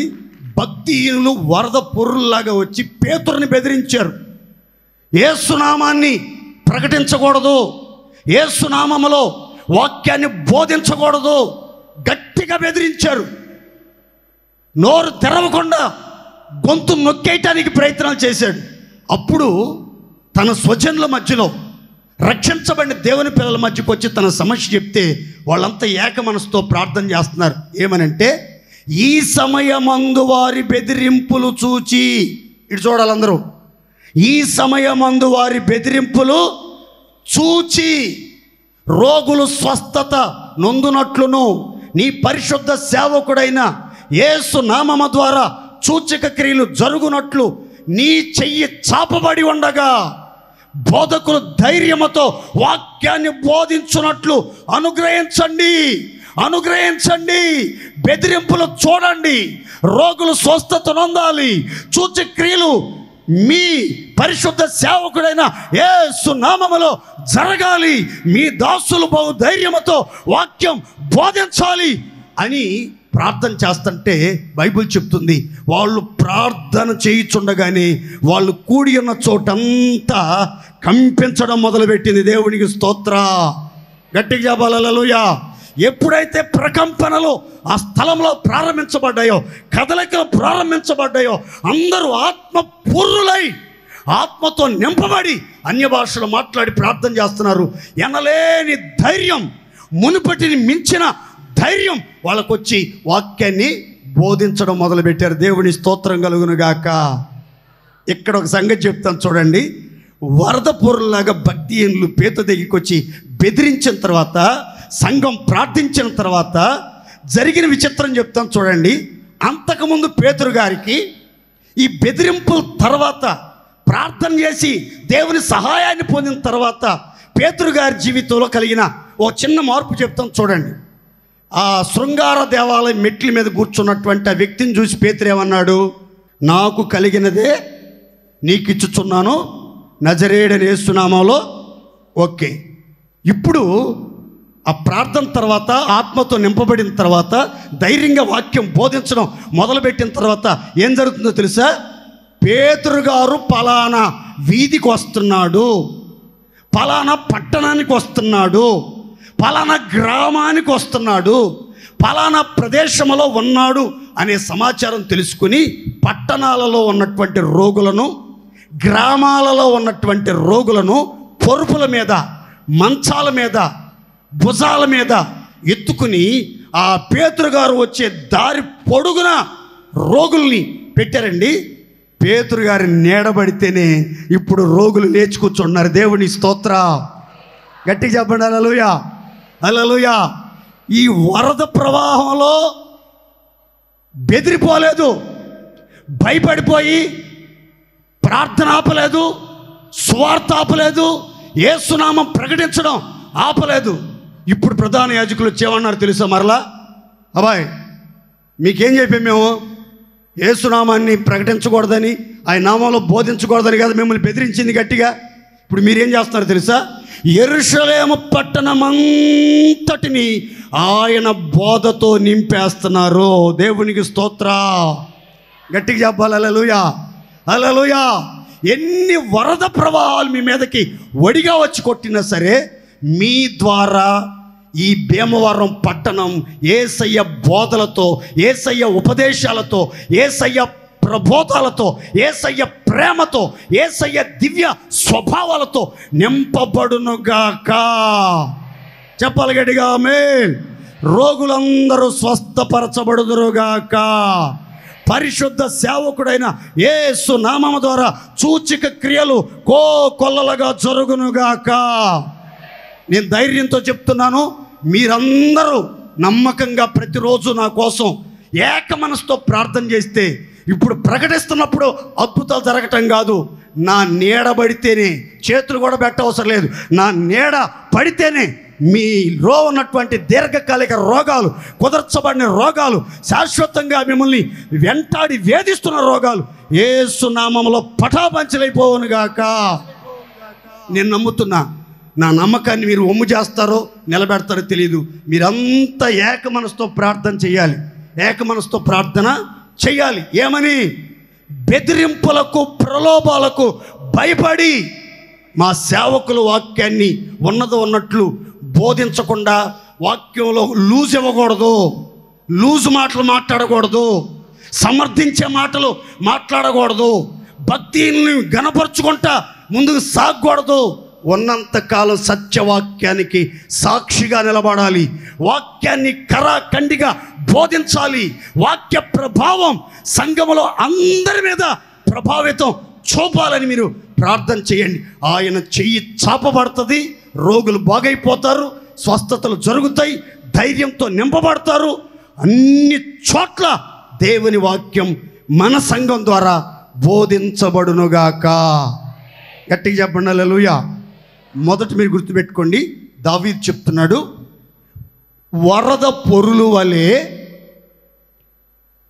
వచ్చి భక్తిహీనులు నన్ను బెదిరించగా. హిజ్కియా చెప్తున్నాడు, సన్హెరీబు రాజు బెదిరించుటకును నొప్పించుటకును పేలాపనలు పేలుటకును యోధా భాషలో బిగ్గరగా వాళ్ళకి అర్థమయ్యేటట్లు వినిపించడానికి వచ్చాడు. ఆ తర్వాత పేతురును కడమ అపోస్తులను యేసు నామమున ప్రకటించకూడదని, ఆయన నామమున బోధించకూడదని, ఆయన బోధతో పట్టణాలని సంఘాలను విశ్వాసుల హృదయాలని నింపకూడదని గట్టిగా బెదిరించిన 3 సందర్భాలలో దావీదు ఒంటరిగా ప్రార్థించాడు. హిజ్కియా ప్రవక్తతో కలిసి ఇద్దరు కలిసి ప్రార్థించారు. ఇక్కడ పేతురు తన స్వజనులతో కడమ విశ్వాసులందరితో కలిసి ఏక మనసుతో బిగ్గరగా ప్రార్థన చేశాడు. ఆ బెదిరింపులన్నిటిలో నుంచి భద్రంగా కాపాడబడి మహిమగల పరిచర్య చేశారు. దేవునికి స్తోత్ర. 3 చోట్ల ఈ వరద వలన కలిగే బెదురు ఎదుర్కోవటానికి భక్తులు ఎన్నుకున్న మార్గం ఏంటంటే ప్రార్థన. చెప్పండి గట్టిగా. 2వ వరదను గురించి చెప్తాను, అందరూ చూడండి. సామెతల గ్రంథం 27:4. క్రోధము క్రూరమైనది, కోపము వరద వలె పొర్లున్నది. నోట్ చేసుకోండి. కోపము వరద వలె పొర్లున్నది. వరద ప్రవాహము వచ్చి ఆ ఇంటి మీద వడిగా కొట్టగా ఆ ఇల్లు బాగుగా కట్టబడినందున ఆ ఇల్లు కదిలింపబడలేదు. ఏ వరద ప్రవాహం వడిగా వచ్చి మీ ఇంటిని కొడుతుంది, మీ కుటుంబాన్ని కొడుతుంది, మీ విశ్వాస జీవితాన్ని బద్దలు చేయటానికి ప్రవాహంగా వస్తుంది అని అంటే 2వ మాట గుర్తుపెట్టుకోండి, కోపము. కొన్నిసార్లు విశ్వాస జీవితంలోనికి ఈ కోపము అనే వరద పొర్లు ప్రవాహంగా వచ్చి వడిగా కొడుతుంది. మీకు అందరికీ తెలిసినటువంటి ఒక పద్యం చెప్తాను చూడండి. తన కోపమే తన శాంతమే తనకు రక్ష. కొన్ని సందర్భాలలో మనకి శత్రువులు ఎక్కడో ఉండరు. మన ఇంట్లో ఎవరో నా మీద శత్రుత్వం చేస్తున్నారు అనుకుంటాం మనం. ఇంటిలోనూ శత్రువులు లేరు, వీధిలోనూ శత్రువులు లేరు, సంఘంలోనూ శత్రువులు లేరు. మరి ఎక్కడున్నారు? శత్రువు నీలోనే ఉన్నాడు. ఎక్కడున్నాడు? నీలోనే ఉన్నాడు. ఏ రూపంలో? కోపం రూపంలో. ఏ రూపంలో? కోపారూపంలో కాదు, కోపం రూపంలో నీలోనే ఉన్నాడు. అయితే ఈ శత్రువు యొక్క తంత్రాలను, ఈ శత్రువు యొక్క భావోద్రేకాలను, ఈ శత్రువు యొక్క యోచనలను, ఈ శత్రువు యొక్క ఎత్తు పై ఎత్తులను మనం గుర్తుపట్టాలి. ఏ శత్రువు? కోపము అనే శత్రువు యొక్క తంత్రాలు గుర్తుపట్టాలి, భావోద్రేకాలు గుర్తుపట్టాలి, ఎమోషన్స్ గుర్తుపట్టాలి, ఫీలింగ్స్ గుర్తుపట్టాలి. ఆ తర్వాత ఆ ఉగ్రతను, ఆ వరదను అరికట్టడానికి మనం జాగ్రత్త తీసుకోవాలి. ఈరోజు కొన్ని కొత్త విషయాలు ఈ కోపాన్ని గురించి చెప్తాను. ఇటు చూడాలి. కోపం వచ్చినప్పుడు ఒక వ్యక్తి యొక్క ఎమోషన్స్ ఎలా ఉంటాయి, భావోద్రేకాలు ఎలా ఉంటాయి, ఒక వ్యక్తిని ఎలా గుర్తుపట్టవచ్చు? ఈ మనిషి కోపం వచ్చినట్టుందని ఎలా గుర్తుపడతాం? స్టెఫను వాక్యం చెప్తున్నాడు. అక్కడ వాక్యం వింటున్నటువంటి వాళ్ళు కొంతమంది హృదయాలు నరకబడ్డాయి వాక్యంతో. వాళ్ళట స్తెఫను మీద కోపముతో మండిపడి పండ్లు కొరికిరి. ఏం చేశారంటండి? కోపం అధికమైనప్పుడు, కోపం వరద పొర్రులాగా ప్రవహిస్తున్నప్పుడు మనలో కనిపించే ఒక ఎమోషన్, ఒక ఫీలింగ్, ఒక భావోద్రేకం ఏంటంటే పళ్ళు కొరుకుతూ ఉంటాం. బఠానీలు కొరికినట్టుగా పళ్ళు కొరుకుతూ ఉంటారు. ఇక పళ్ళు నములుతూ ఉంటారు. ఏమైంది అట్లా పళ్ళు నములుతున్నాడు అని అంటే, ఏమన్నా దంతాల క్షయ, లేకపోతే దంతాలు చిగుళ్ళకి ఏమైనా రోగం ఏమైనా వచ్చిందా, లేకపోతే నోట్లో ఉండగానే నాలుక కుళ్ళిపోయిందా? కాదు. కోపం వచ్చింది అయ్య గారికి. ఏమొచ్చింది? కోపం వస్తే కొంతమంది పళ్ళు కొరుకుతూ ఉంటారు. ఏం చేయరు, ఇంకా పళ్ళు కొరుకుతూ ఉంటారు. ఇంకొకరి దగ్గరికి దేవుడు వచ్చాడు. ఒరే కయ్యను, నీ సహోదరుడి మీద, నీ తమ్ముడి మీద మిక్కిలి కోపమేలా? నీవు ఎందుకు నీ ముఖము చిన్నబుచ్చుకొని ఉన్నావు అంటే దీని అర్థం ఏంటి తెలుసా? కయ్యనులో మిక్కిలి కోపం వచ్చినప్పుడు తమ్ముడి మీద కయ్యను ఎలా ప్రవర్తిస్తున్నాడంటే ముఖం చిన్నబుచ్చుకున్నాడు. ముఖం అప్పటిదాకా ఎలిగిపోతున్న ముఖం ఒక్కసారి మాడిపోయిన బొలుగులాగా అయిపోయింది. అందుకే అంటారు చూడండి, ముఖం మాడిపోయినట్టుంది. ఏమైంది? ముఖం మాడిపోయినట్టుంది అంటే ముఖం మాడిపోతుంది. కొంతమందికి ముఖం చిన్నపుచ్చుకుంటారు, తల దించుకుంటారు, తల ఎత్తలేరు, మాట్లాడలేరు, మౌనంగా ఉంటారు. కళబోద్ది, ముఖం అంతా వికారంగా అయిపోద్ది. ఆ కోపంలో కొంతమంది ఏమంటారు తెలుసా? నా కోపం తెప్పించొద్దు, నా కోపం వస్తే అసలు నేను మనిషినే కాదు. ఎవడు చెప్పాడు నువ్వు మనిషివని? కోపం వస్తే వాడు మనిషి కాదంట. కోపం వస్తే మనిషి కాకపోతే పశువు, మనిషి కాకపోతే కట్లపాము, మనిషి కాకపోతే త్రోసపాము, మనిషి కాకపోతే గాడిద, మనిషి కాకపోతే ఏదో ఒకటి సంథింగ్. దేవుని స్తోత్రం చెప్పండి గట్టిగా. నా కోపం వచ్చిందంటే నేనేం చేస్తానో నాకే తెలీదు. నా కోపం వచ్చిందంటే నేనేం చేస్తానో, కోపం వస్తే వాడు మనిషి కాదని, కోపం వస్తే వాడు ఏం చేస్తాడో వాడికే తెలియదని అంటారు. కానీ బైబిల్ ఏం చెప్తుంది తెలుసా? నరుని కోపము దేవుని నీతిని నెరవేర్చదు. చప్పట్లు కొట్టండి గట్టిగా.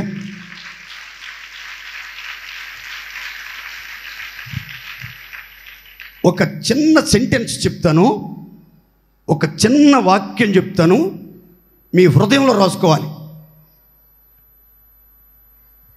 కోపం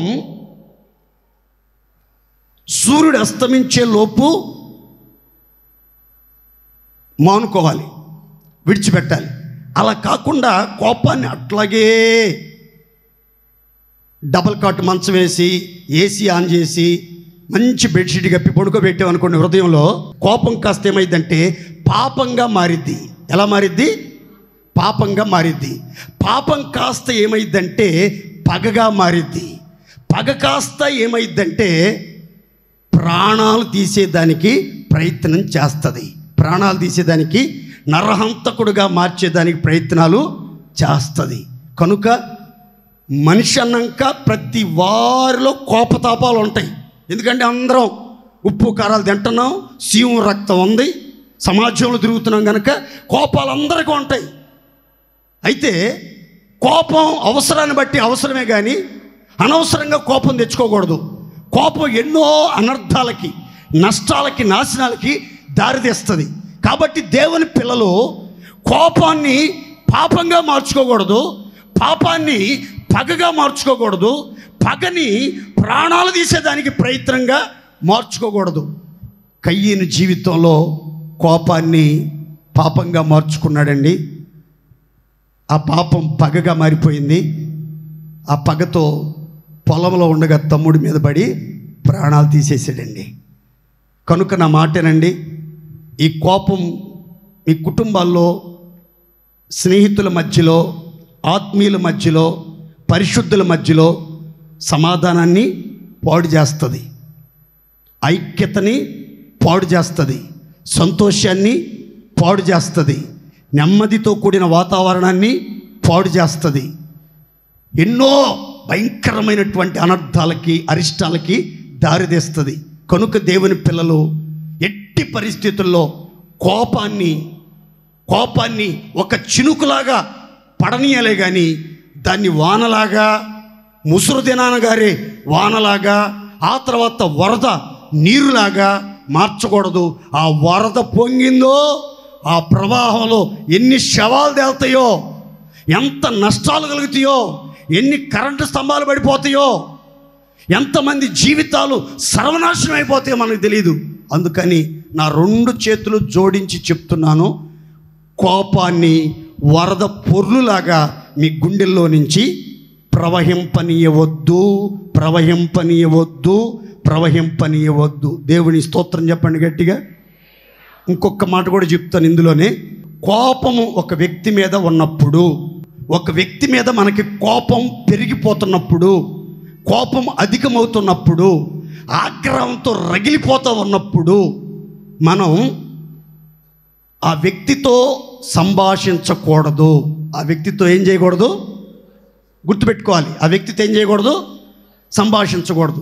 ఎందుకంటే కోపంలో మనం ఏం మాట్లాడతామో, ఎలా మాట్లాడతామో, ఎంతటి మాటలు మాట్లాడతామో, ఆ మాటలు ఎదుటివాడిని ఎంత గాయపరుస్తాయో మాట్లాడిన నీవు, కోపాన్ని ప్రదర్శించిన నీవు మర్చిపోవచ్చు. కానీ గాయపరచబడినటువంటి వ్యక్తులు, ఆ మాట పడినటువంటి వ్యక్తుల హృదయం లోపల గాయమైపోద్ది. ఆ గాయం మాందో, చాలా కాలం పట్టిద్ది. కొంతమందికి అసలు మానకుండానే ఈ లోకాన్ని విడిచిపెట్టే పరిస్థితులు కూడా వస్తాయి. అందుకని కోపతాపాలతో ఉన్నప్పుడు మనము ఎవరి మీద అయితే మనకు బాధ ఉందో, ఎవరైతే మనకి కీడు చేశారనుకుంటున్నామో, ఎవరైతే మనకి అన్యాయం చేశారనుకున్నామో, ఎవరి ద్వారా అయితే మనకి ఇబ్బంది కలిగిందనుకున్నామో, వాళ్ళతో కోపంతో ఉన్నప్పుడు దయచేసి మాట్లాడబాకండి. ఇప్పుడు కోపంతో ఉన్నప్పుడు మాట్లాడబాకండి. కోపంతో ఉన్నప్పుడు నిర్ణయాలు తీసుకోబాకండి. కోపంతో ఉన్నప్పుడు అడుగులు ముందుకి వేయబాకండి. కోపంతో ఉన్నప్పుడు వచ్చే ఆలోచన ప్రకారం ముందుకు సాగడానికి ప్రయత్నాలు చేయబాకండి. యాకోబు అంటున్నాడు, కోపించుటకు మాటలాడుటకు నిదానించండి. నేను ఈ వాక్యాన్ని ఇట్లా చెప్తాను, రాసుకోండి జాగ్రత్తగా. ఏమనంటే, కోపములో ఉన్నప్పుడు మాటలాడుటకు నిదానించండి. దేవుని స్తోత్రం చెప్పండి గట్టిగా.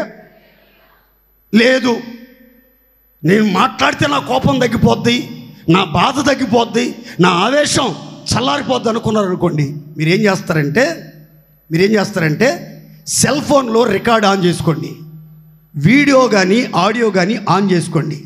ఆన్ చేసి ఆ తర్వాత మీరు గదిలోకి వెళ్ళిపోయి ఆ రూపాన్ని ఎదురుగా పెట్టుకుని మీ భార్యనో, మీ భర్తనో, మీ కూతురునో, మీ కొడుకునో, మీ తోడుకోడలనో, మీ అత్తనో, మీ పాస్టర్ గారినో, మీ సిస్టర్ గారినో, ఎవరినో ఒకటి పెట్టుకుని, మీకు ఎవరి మీద అయితే బాధగా ఉందో వాళ్ళ ఫోటో పెట్టుకుని, ఇక మీ చేతిలో ఏది ఉంటే అది, కత్తి ఉంటే కత్తితో పొడి చేయండి, పెన్ను ఉంటే పెన్నుతో పొడి చేయండి, గీతలు గీసేయండి, వాళ్ళ కళ్ళు కనబడకుండా, వాళ్ళ పుళ్ళు రాలిపోయేటట్టుగా ఏదంతా చేసి అప్పుడు మీరు ఏం మాట్లాడకుండా మాట్లాడేసేయండి. ఆ తర్వాత కోపం అంతా చల్లారిపోయిన తర్వాత నెమ్మదిగా రికార్డింగ్ ఆన్ చేసి, ఆ వీడియో ఆన్ చేసి, అప్పుడు మీ ముఖ కవళికలు చూడండి, మీరు మాట్లాడిన మాటలు చూడండి. మీకే సిగ్గేసి అక్కడే ఉరేసి ఉంచేస్తారు, అన్యాయంగా ఉరేసి ఉంచేస్తారు. అందుకని కోపంతో ఉన్నప్పుడు దయచేసి ఎవ్వరి మీద పడొద్దు, ఏ మాట తొందరపడి మాట్లాడటానికి ప్రయత్నం చేయొద్దు, ఎవరి మీద దాడికి తెగబడొద్దు. ఒక్క మాట చెప్తాను దీంట్లోనే, చూడండి. వాళ్ళమ్మ బతిలాడుతుంది పెద్దోడి దగ్గరికి వచ్చి, ఒరే నాయనా నీకు గడ్డం పట్టుకుంటానరా, ఆడు ఒప్పుకోట్ల. చిన్నోడి దగ్గరికి వచ్చింది, యాకోబు దగ్గరికి, ఒరే అబ్బాయి మీ అన్న కోపము చల్లారే వరకు, నీ అన్నకు నీవు చేసినది అతడు మరుచు వరకు కొన్నాళ్ళ మట్టుకు మీ మేనమామ గారి ఇంటి దగ్గర ఉండిరా. ఇక్కడ 2 విషయాలు చూడాలి. కోపము అనేది ఒక మంట లాంటిది. మంట ఇప్పటికైనా ఏమైంది ఏం చెప్పరా, చల్లారదా? కట్లు లేకపోతే చల్లారకి ఏం చేసిద్ది? కట్లు ఉన్నంత వరకే మంట, కట్లు అయిపోయినాయి అనుకోండి, మంట ఆగిపోతుంది కదా. కొంతమంది ఎప్పుడు చూసినా కానీ కట్లు వేస్తూ ఉంటారు, ఆజ్యం పోసి మంట మండేస్తూ ఉంటారు. తగ్గింది అనుకునేసరికి ఆ పక్క నుంచి పొలాలు పెట్టేవాళ్ళు పెడతా ఉంటారు, ఈ పక్క నుంచి ఆజ్యం పోసేవాళ్ళు పోస్తూ ఉంటారు. వీళ్ళు మాత్రం ఏమి ఎరగని నంగనాశిలాగా ఉంటారు. వాళ్ళని రెచ్చగొడతా ఉంటారు. వాళ్ళని రెచ్చగొట్టి వాళ్ళ మీద కట్లేసి ఆ మంట అధికమయ్యేటట్లుగా చేస్తారు. ఏ నాటికైనా మీరు గుర్తుపెట్టుకోండి, రగిలిన మంట ఆరిపోక తప్పదు. వాళ్ళ అమ్మ చెబుతుంది చిన్న కొడుకుతో, ఒరేయ్ మీ అన్నలో ప్రస్తుతం మంట మీద ఉన్నాడురా, మంచి కాక మీద ఉన్నాడురా, పొట్టుకుంటే కాలిపోయేటట్టున్నాడురా. నా మాటిని మీ అన్నలో కోపం తగ్గేదాకా నీ అన్నకి నీవు చేసినది అతడు మరుచు వరకు కొన్నాళ్ళు దూరంగా ఉండిరా. నాకు డౌట్ వచ్చింది ఆ వాక్యం చదువుతున్నప్పుడు. వాళ్ళ అన్నకి వాడు అలా చేయటానికి కారకురాలు ఎవరు అసలు? ఈ పనికి మారింది కదా. ఇప్పుడు ఏమంటుంది, పరిస్థితులు అడ్డం తిరిగేసరికి ఏమంటుంది, నీ అన్నకు నీవు చేసినది అతడు మరుచు వరకు అంటుంది. కనుక కొంతమంది పక్క నుండి పుల్లలు పెడతా ఉంటారు, అవసరమైనప్పుడు తప్పుకుంటారు, అవసరమైనప్పుడు అనవసరంగా కొంతమంది బలైపోతూ ఉంటారు. నా మాటనండి, మీకు చేసింది ఏదో చేశారు, మరి మీ ఆశీర్వాదాన్ని లాక్కున్నారో, మీ సమృద్ధిని లాక్కున్నారో, మీ ఘనతను లాక్కున్నారో, మీ గుర్తింపును లాక్కున్నారో, మీకు కలిగిన సంపాదన లాక్కున్నారో, మీకు ఎలాంటి కీడు చేశారో నాకైతే తెలియదు. కానీ వాళ్ళ మీద మీకైతే పగ, కోపం ఉంది.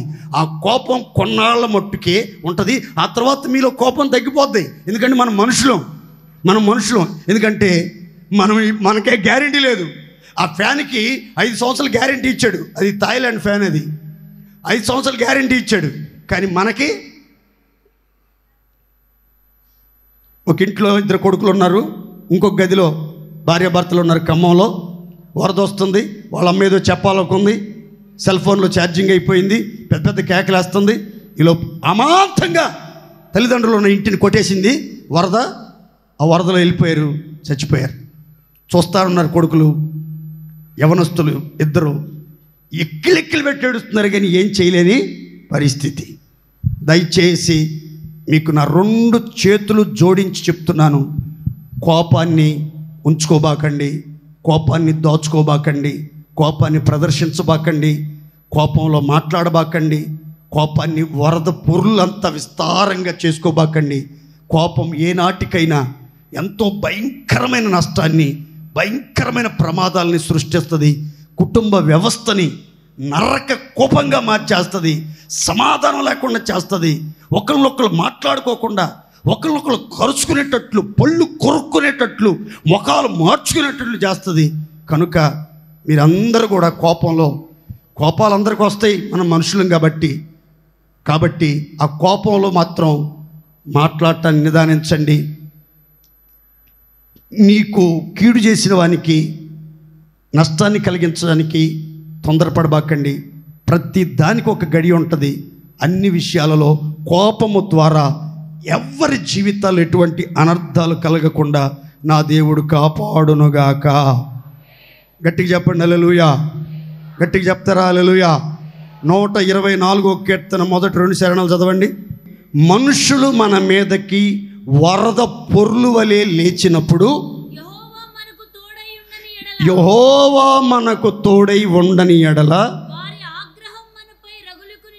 వారి కోపము, వారి క్రోధము, వారి ఆగ్రహము, వారి రౌద్రము మన మీద రగులుకొని ఎడల,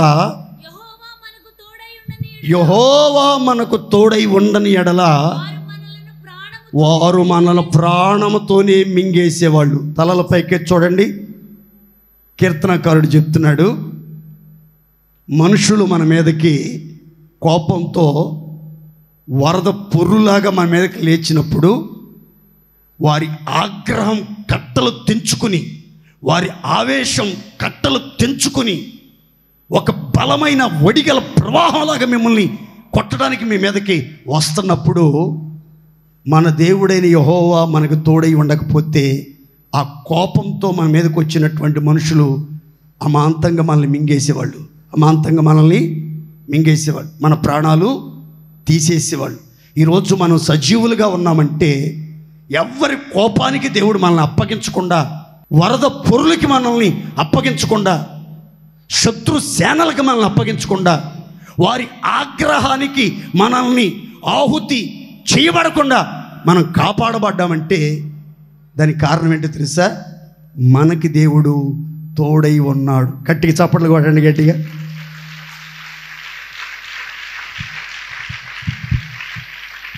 మీకు ఒక మాట చెప్తాను చూడండి, గుర్తుపెట్టుకోండి. యాకోబు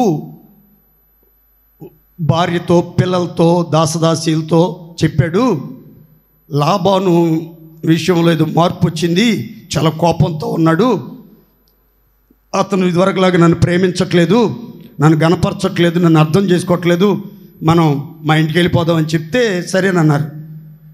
లాబాన్ని చెప్పకుండా యాకోబు తన భార్యల్ని, పిల్లల్ని, ఆస్తిని, పని వాళ్ళని తీసుకుని వెళ్ళిపోయాడు.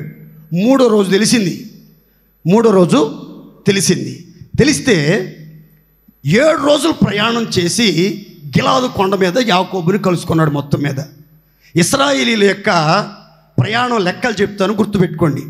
ఒక రోజుకి ఒక మనిషి ప్రయాణం 30 కిలోమీటర్ల కాలినడకతో. ఇది దేవుడు చెప్పిన లెక్కే. ఎన్ని కిలోమీటర్లు నడుస్తారట ఒక వ్యక్తి కాలినడకతో? అలసట లేకుండా, ఇబ్బంది లేకుండా ప్రశాంతంగా వెళ్తే 30 కిలోమీటర్లు. ఇప్పుడు ఈ లాబాను ఎన్ని రోజులు ప్రయాణం చేశాడు యాకోబుని కలుసుకోవడానికి? 7 రోజులు. 7 3 21, 210 కిలోమీటర్లు ప్రయాణం చేసి మొత్తం మీద కలుసుకున్నాడా. బాగా నడిచి అలిసిపోయాడు. ఆ రాత్రి కొండ మీద గుడారం వేసుకుని నిద్రపోయాడు. నిద్రపోతే నిద్ర పట్టిందో లేదో కలొచ్చింది. కలలో యాకోబు దేవుడు, ఇస్సాకు భయపడిన దేవుడు, అబ్రహాం దేవుడు వచ్చి లాబానుతో చెప్తున్నాడు, ఏయ్ లాబాను, యాకోబుతో మంచి కానీ చెడ్డ కానీ పలకకు సుమి, ఖబర్దార్ అని గద్దించాడు. మొత్తం మీద లేచాడు. ఎందుకు ఇలా చేసావు? నాకు చెప్తే నేనే వాయిద్యాలతో, సంబరాలతో, చాలా పండగలాగా పంపించేవాడిని కదా. నా మనవాళ్ళని, మనవరాళ్ళని ముద్దు పెట్టుకుని వాళ్ళకి ఇవ్వాలనుకున్న బహుమానాలు ఇచ్చి పంపించేవాడిని కదా. ఎన్నో చెప్పాడు. ఆ తర్వాత అంటాడు లాబాను యాకోబుని చూసి, యాకోబు, నీకు హాని చేయటం నాకు చేతవు. నాకున్న జనం, నాకున్న బలం, నాకున్న ధనాన్ని బట్టి నీకు హాని చేయటం, నీకు కీడు చేయటం, నిన్ను గాయపరచడం, నీ మీద దాడి చేయటం నాకు చేతనవును. కానీ గత రాత్రి నీ దేవుడు నాకు కనబడి నన్ను గద్దించాడు, యాకోబుతో ఏం మాట్లాడొద్దని అని అంటే, యాకోబు కిందకు వచ్చిన తర్వాత అంటాడు, నా దేవుడు, నా తండ్రి అని ఇస్సాకు భయపడిన దేవుడు, మా తాతగారైన అబ్రహాము దేవుడు నాకు తోడై వండని ఎడలా నన్ను వట్టి చేతులతో పంపేసేవాడివి. నా దేవుడు నా చేతుల కష్టాన్ని, ప్రయాసను చూచి నిన్ను గద్దించాడు. అందుకే నీ వలన నాకు హాని కలగకుండా, నీవు నన్ను మృంగివేయకుండా, నన్ను గాయపరచకుండా, నన్ను వశపరచుకోకుండా దేవుడు నన్ను తప్పించాడు అని యాకోబు ధైర్యంగా చెప్తున్నాడు. దైవ జనమా, మీరు గుర్తుపెట్టుకోండి, దేవుని పిల్లలమైనటువంటి మనకి, దేవుని ఆజ్ఞల మార్గంలో నడిపించబడుతున్న మనకి దేవుడు నిశ్చయంగా యుగ సమాప్తి పర్యంతం సదాకాలం తోడుగా ఉంటాడు. దేవునికి స్తోత్రం. నిన్ను కాపాడువాడు కొనుకడు, నిద్రపోడు. ఆయన సర్వకాల సర్వావస్థలలో మీకు తోడుగా, మీ ప్రక్కన పరాక్రమశాలిగా నిలబడతాడు. మీ మీదకి లేచే మనుషులు, మీ మీద ఆగ్రహంతో రగిలిపోతున్న మనుషుల కోపానికి, ఆవేశాలకి మిమ్మల్ని అప్పగించకుండా, వేటగాని పండ్లకు మిమ్మల్ని అప్పగించకుండా, మిమ్మల్ని వేటగాని ఊరిలో నుంచి తప్పించి క్షేమాన్ని దయచేస్తాడు. 3వ మాట చెప్పి ముగిస్తాం చూడండి. 69వ కీర్తన 2:15. నిలుక ఇయ్యని అగాధమైన దొంగ ఊబిలో నేను దిగిపోవచ్చున్నాను, అగాధ జలములలో నేను దిగబడి ఉన్నాను, వరదలు నన్ను ముంచివేయుచున్నవి. నోట్ చేసుకోండి, వరదలు నన్ను ముంచివేయుచున్నవి. 15వ శరణం. నీటి వరదలు నన్ను ముంచనీయకుము, నీటి వరదలు నన్ను ముంచనీయకుము, అగాధ సముద్రము నన్ను మింగనీయకుము, మింగనీయకుము. గుంట నన్ను మింగనీయకుము. ఆ తలలపైకి చూడండి, ఇక్కడ దావీదును మింగటానికి, దావీదుని ముంచటానికి ఒక నీటి వరద ప్రవహిస్తుందట. ఏంటి ఆ నీటి వరద అని అంటే, ఏం చేయటానికి ఆ వరద ప్రవాహంలాగా దావీదు మీదకి వస్తుంది అని అంటే, దావీదుని ముంచడానికి, దావీదుని మింగటానికి. అందరూ చేతులు ఎత్తి స్తోత్రం చెప్పండి, గట్టిగా గట్టిగా చెప్పాలి. హల్లెలూయా. దీంట్లో మీకు చిన్న మాట చెప్తాను, చూడాలి అందరు తలపైకి ఎత్తి. ఆత్మీయులను ముంచివేసే నీటి వరదలు, నిండా ముంచడానికి ప్రయత్నం చేస్తున్న నీటి వరద. ఈ నీటి వరద ఏంటో దైవజనుడు పౌలు తిమోతి అనే ఒక యవ్వనస్తుడికి పత్రిక రాస్తూ చెప్పాడు. ఆ ఒక్క మాట చదువుకుందాం, చూడండి. తిమోతికి రాసిన మొదటి పత్రిక 6వ అధ్యాయం 9-10 వచనాలు. ధనవంతులగుటకు అపేక్షించువారు శోధనలోను, ఉరిలోను, అవివేకయుక్తములను, హానికరములనైన అనేక దురాశలలో పడుదురు. అట్టివి మనుషులను నష్టములోను, నాశనములోను ముంచివేయును. ఎందుకనగా ధనాపేక్ష సమస్త కీడులకు మూలము, దానిని ఆశించి విశ్వాసములోంచి తొలగిపోయి నానా బాధలతో తమ్మును తామే పొడుచుకొనిరి. దేవుని స్తోత్రం చెప్పండి గట్టిగా. ఇక్కడ జాగ్రత్తగా నాలి. నీటి వరదలు ముంచుతుని, ఏటిలో ముంచుతుని అంటే నష్టములోనూ నాశనములోనూ ముంచడానికి ఈ వరదలు వస్తున్నట్లుగా పౌలు గారు చెప్తున్నాడు. ఏంటి నష్టములో, నాశనములో ముంచడానికి మన మీద వరద పొరులాగా వస్తున్నటువంటి ఆ వరదలు అని అంటే, అక్కడ చాలా చక్కగా రాశాడు. శోధనలోను, ఉరిలోను, అవివేకయుక్తములు, హానికరములైన అనేకమైన దురాశల్లో పడేటట్లు చేస్తాయి. వాళ్ళే నష్టంలో, నాశనంలో మునిగిపోతారు. ఆ తర్వాత విశ్వాసం తొలగిపోతారు. ఆ తర్వాత తమ్మును తాము బాధించుకుంటారు. ఆ తర్వాత తమ్మును తాము పొడుచుకుని చచ్చిపోతారు. ఇటు చూడాలి అందరు జాగ్రత్తగా. ఎవరు అని అంటే ధనవంతులగుటకు అపేక్షించువారు. అపేక్ష అంటే కోరిక. ధనవంతులు అవ్వాలని కోరిక కలిగినటువంటి వారిలోనట, కలిగిన వాటితో తృప్తి చెందకుండా లేని వాటి కోసం పేట్రేగిపోతూ, వెంపర్లాడుతూ, అన్యాయంగా, అక్రమముగా, మోసయుక్తంగా, విచ్చలవిడిగా, ఇష్టానుసారంగా సంపాదించాలి, ధనవంతులు అవ్వాలి, గొప్పవాళ్ళు అవ్వాలి, ఆస్తిని సమకూర్చుకోవాలని ఆరాటం అధికమైన వాళ్ళట ఏమైపోతారంటే, బైబిల్ చెప్తుంది, మొదట వాళ్ళ జీవితంలో శోధనలు వస్తాయి.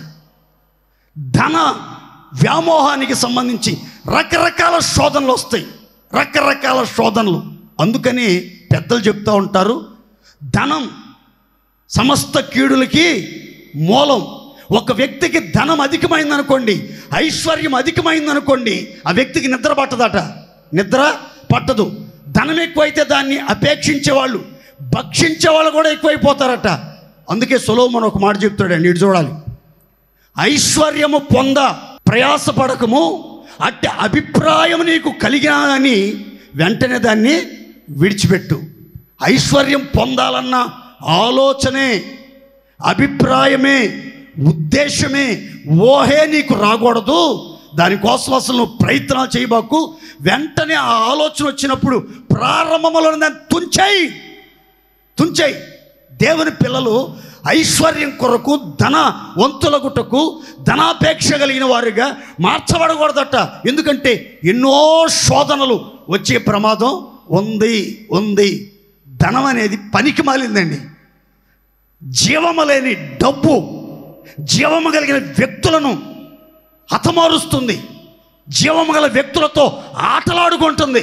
కొంతమంది పెంట మీద రూపాయి పడినా సరే అటు ఇటు చూసి కామ్గా తీసి జేబులో వేసుకునే రకాలు ఉంటారు కొంతమంది.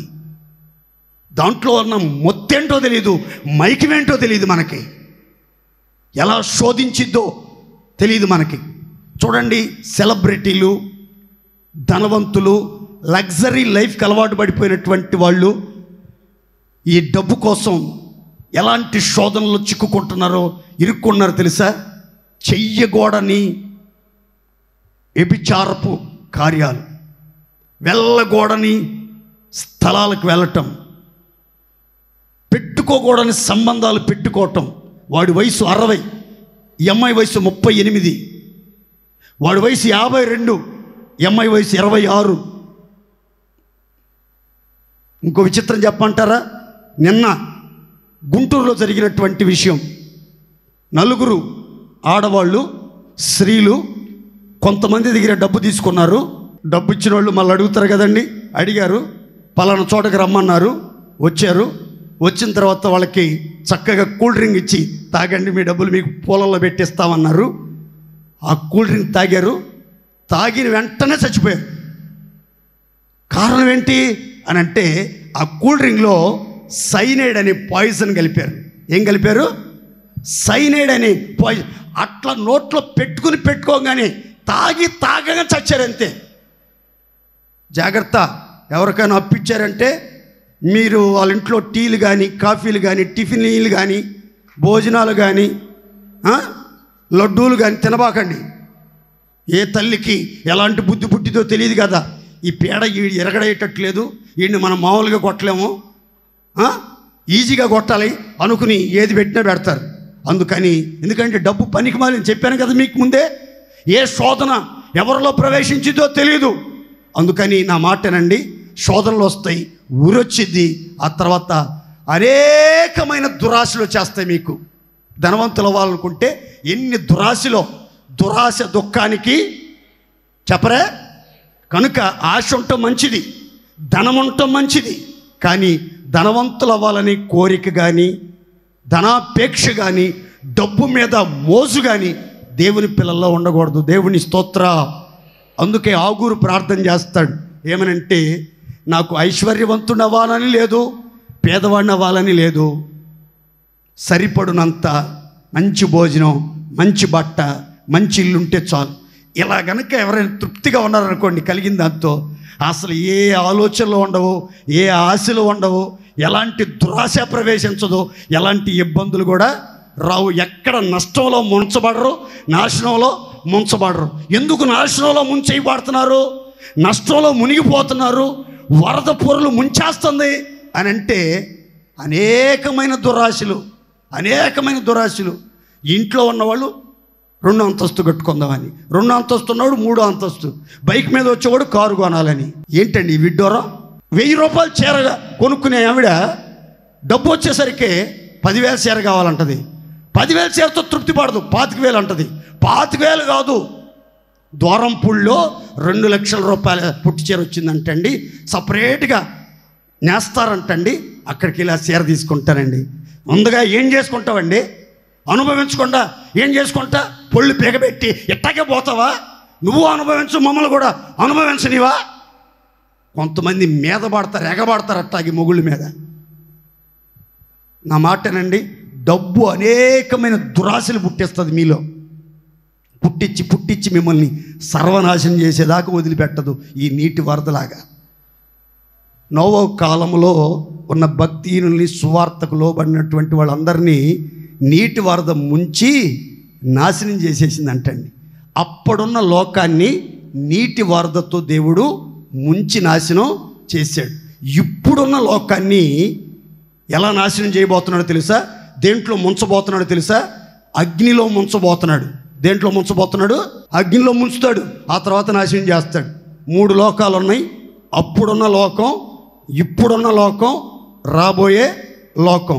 కనుక రాబోయే లోకానికి వెళ్ళాలంటే ఇప్పుడున్న లోకంలో అగ్నిలో ముంచబడకుండా, నష్టంలో, నాశనంలో ముంచబడకుండా కాపాడబడాలంటే మీరు కలిగిన వాటితో తృప్తిగా ఉండటం నేర్చుకోండి.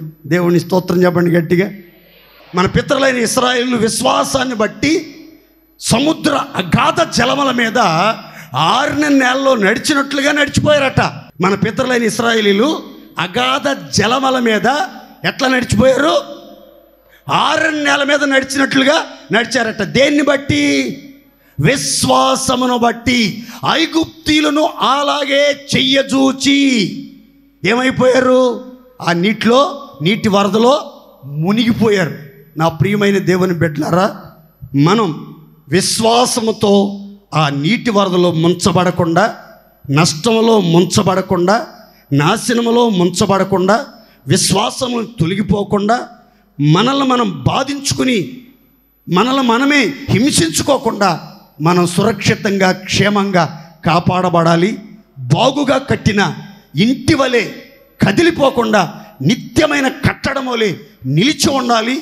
ఎలాంటి ప్రవాహాలు వడిగా వచ్చి కొట్టినా ఏమాత్రం బెదురు లేకుండా, అదురు లేకుండా, కదిలిపోకుండా, చలనం లేకుండా స్థిరస్థాయిగా ఉండి దేవుని కృపలో వర్ధిల్లాలి అని అంటే విశ్వాసములో స్థిరముగా ఉండి ముందుకు సాగుదముగాక.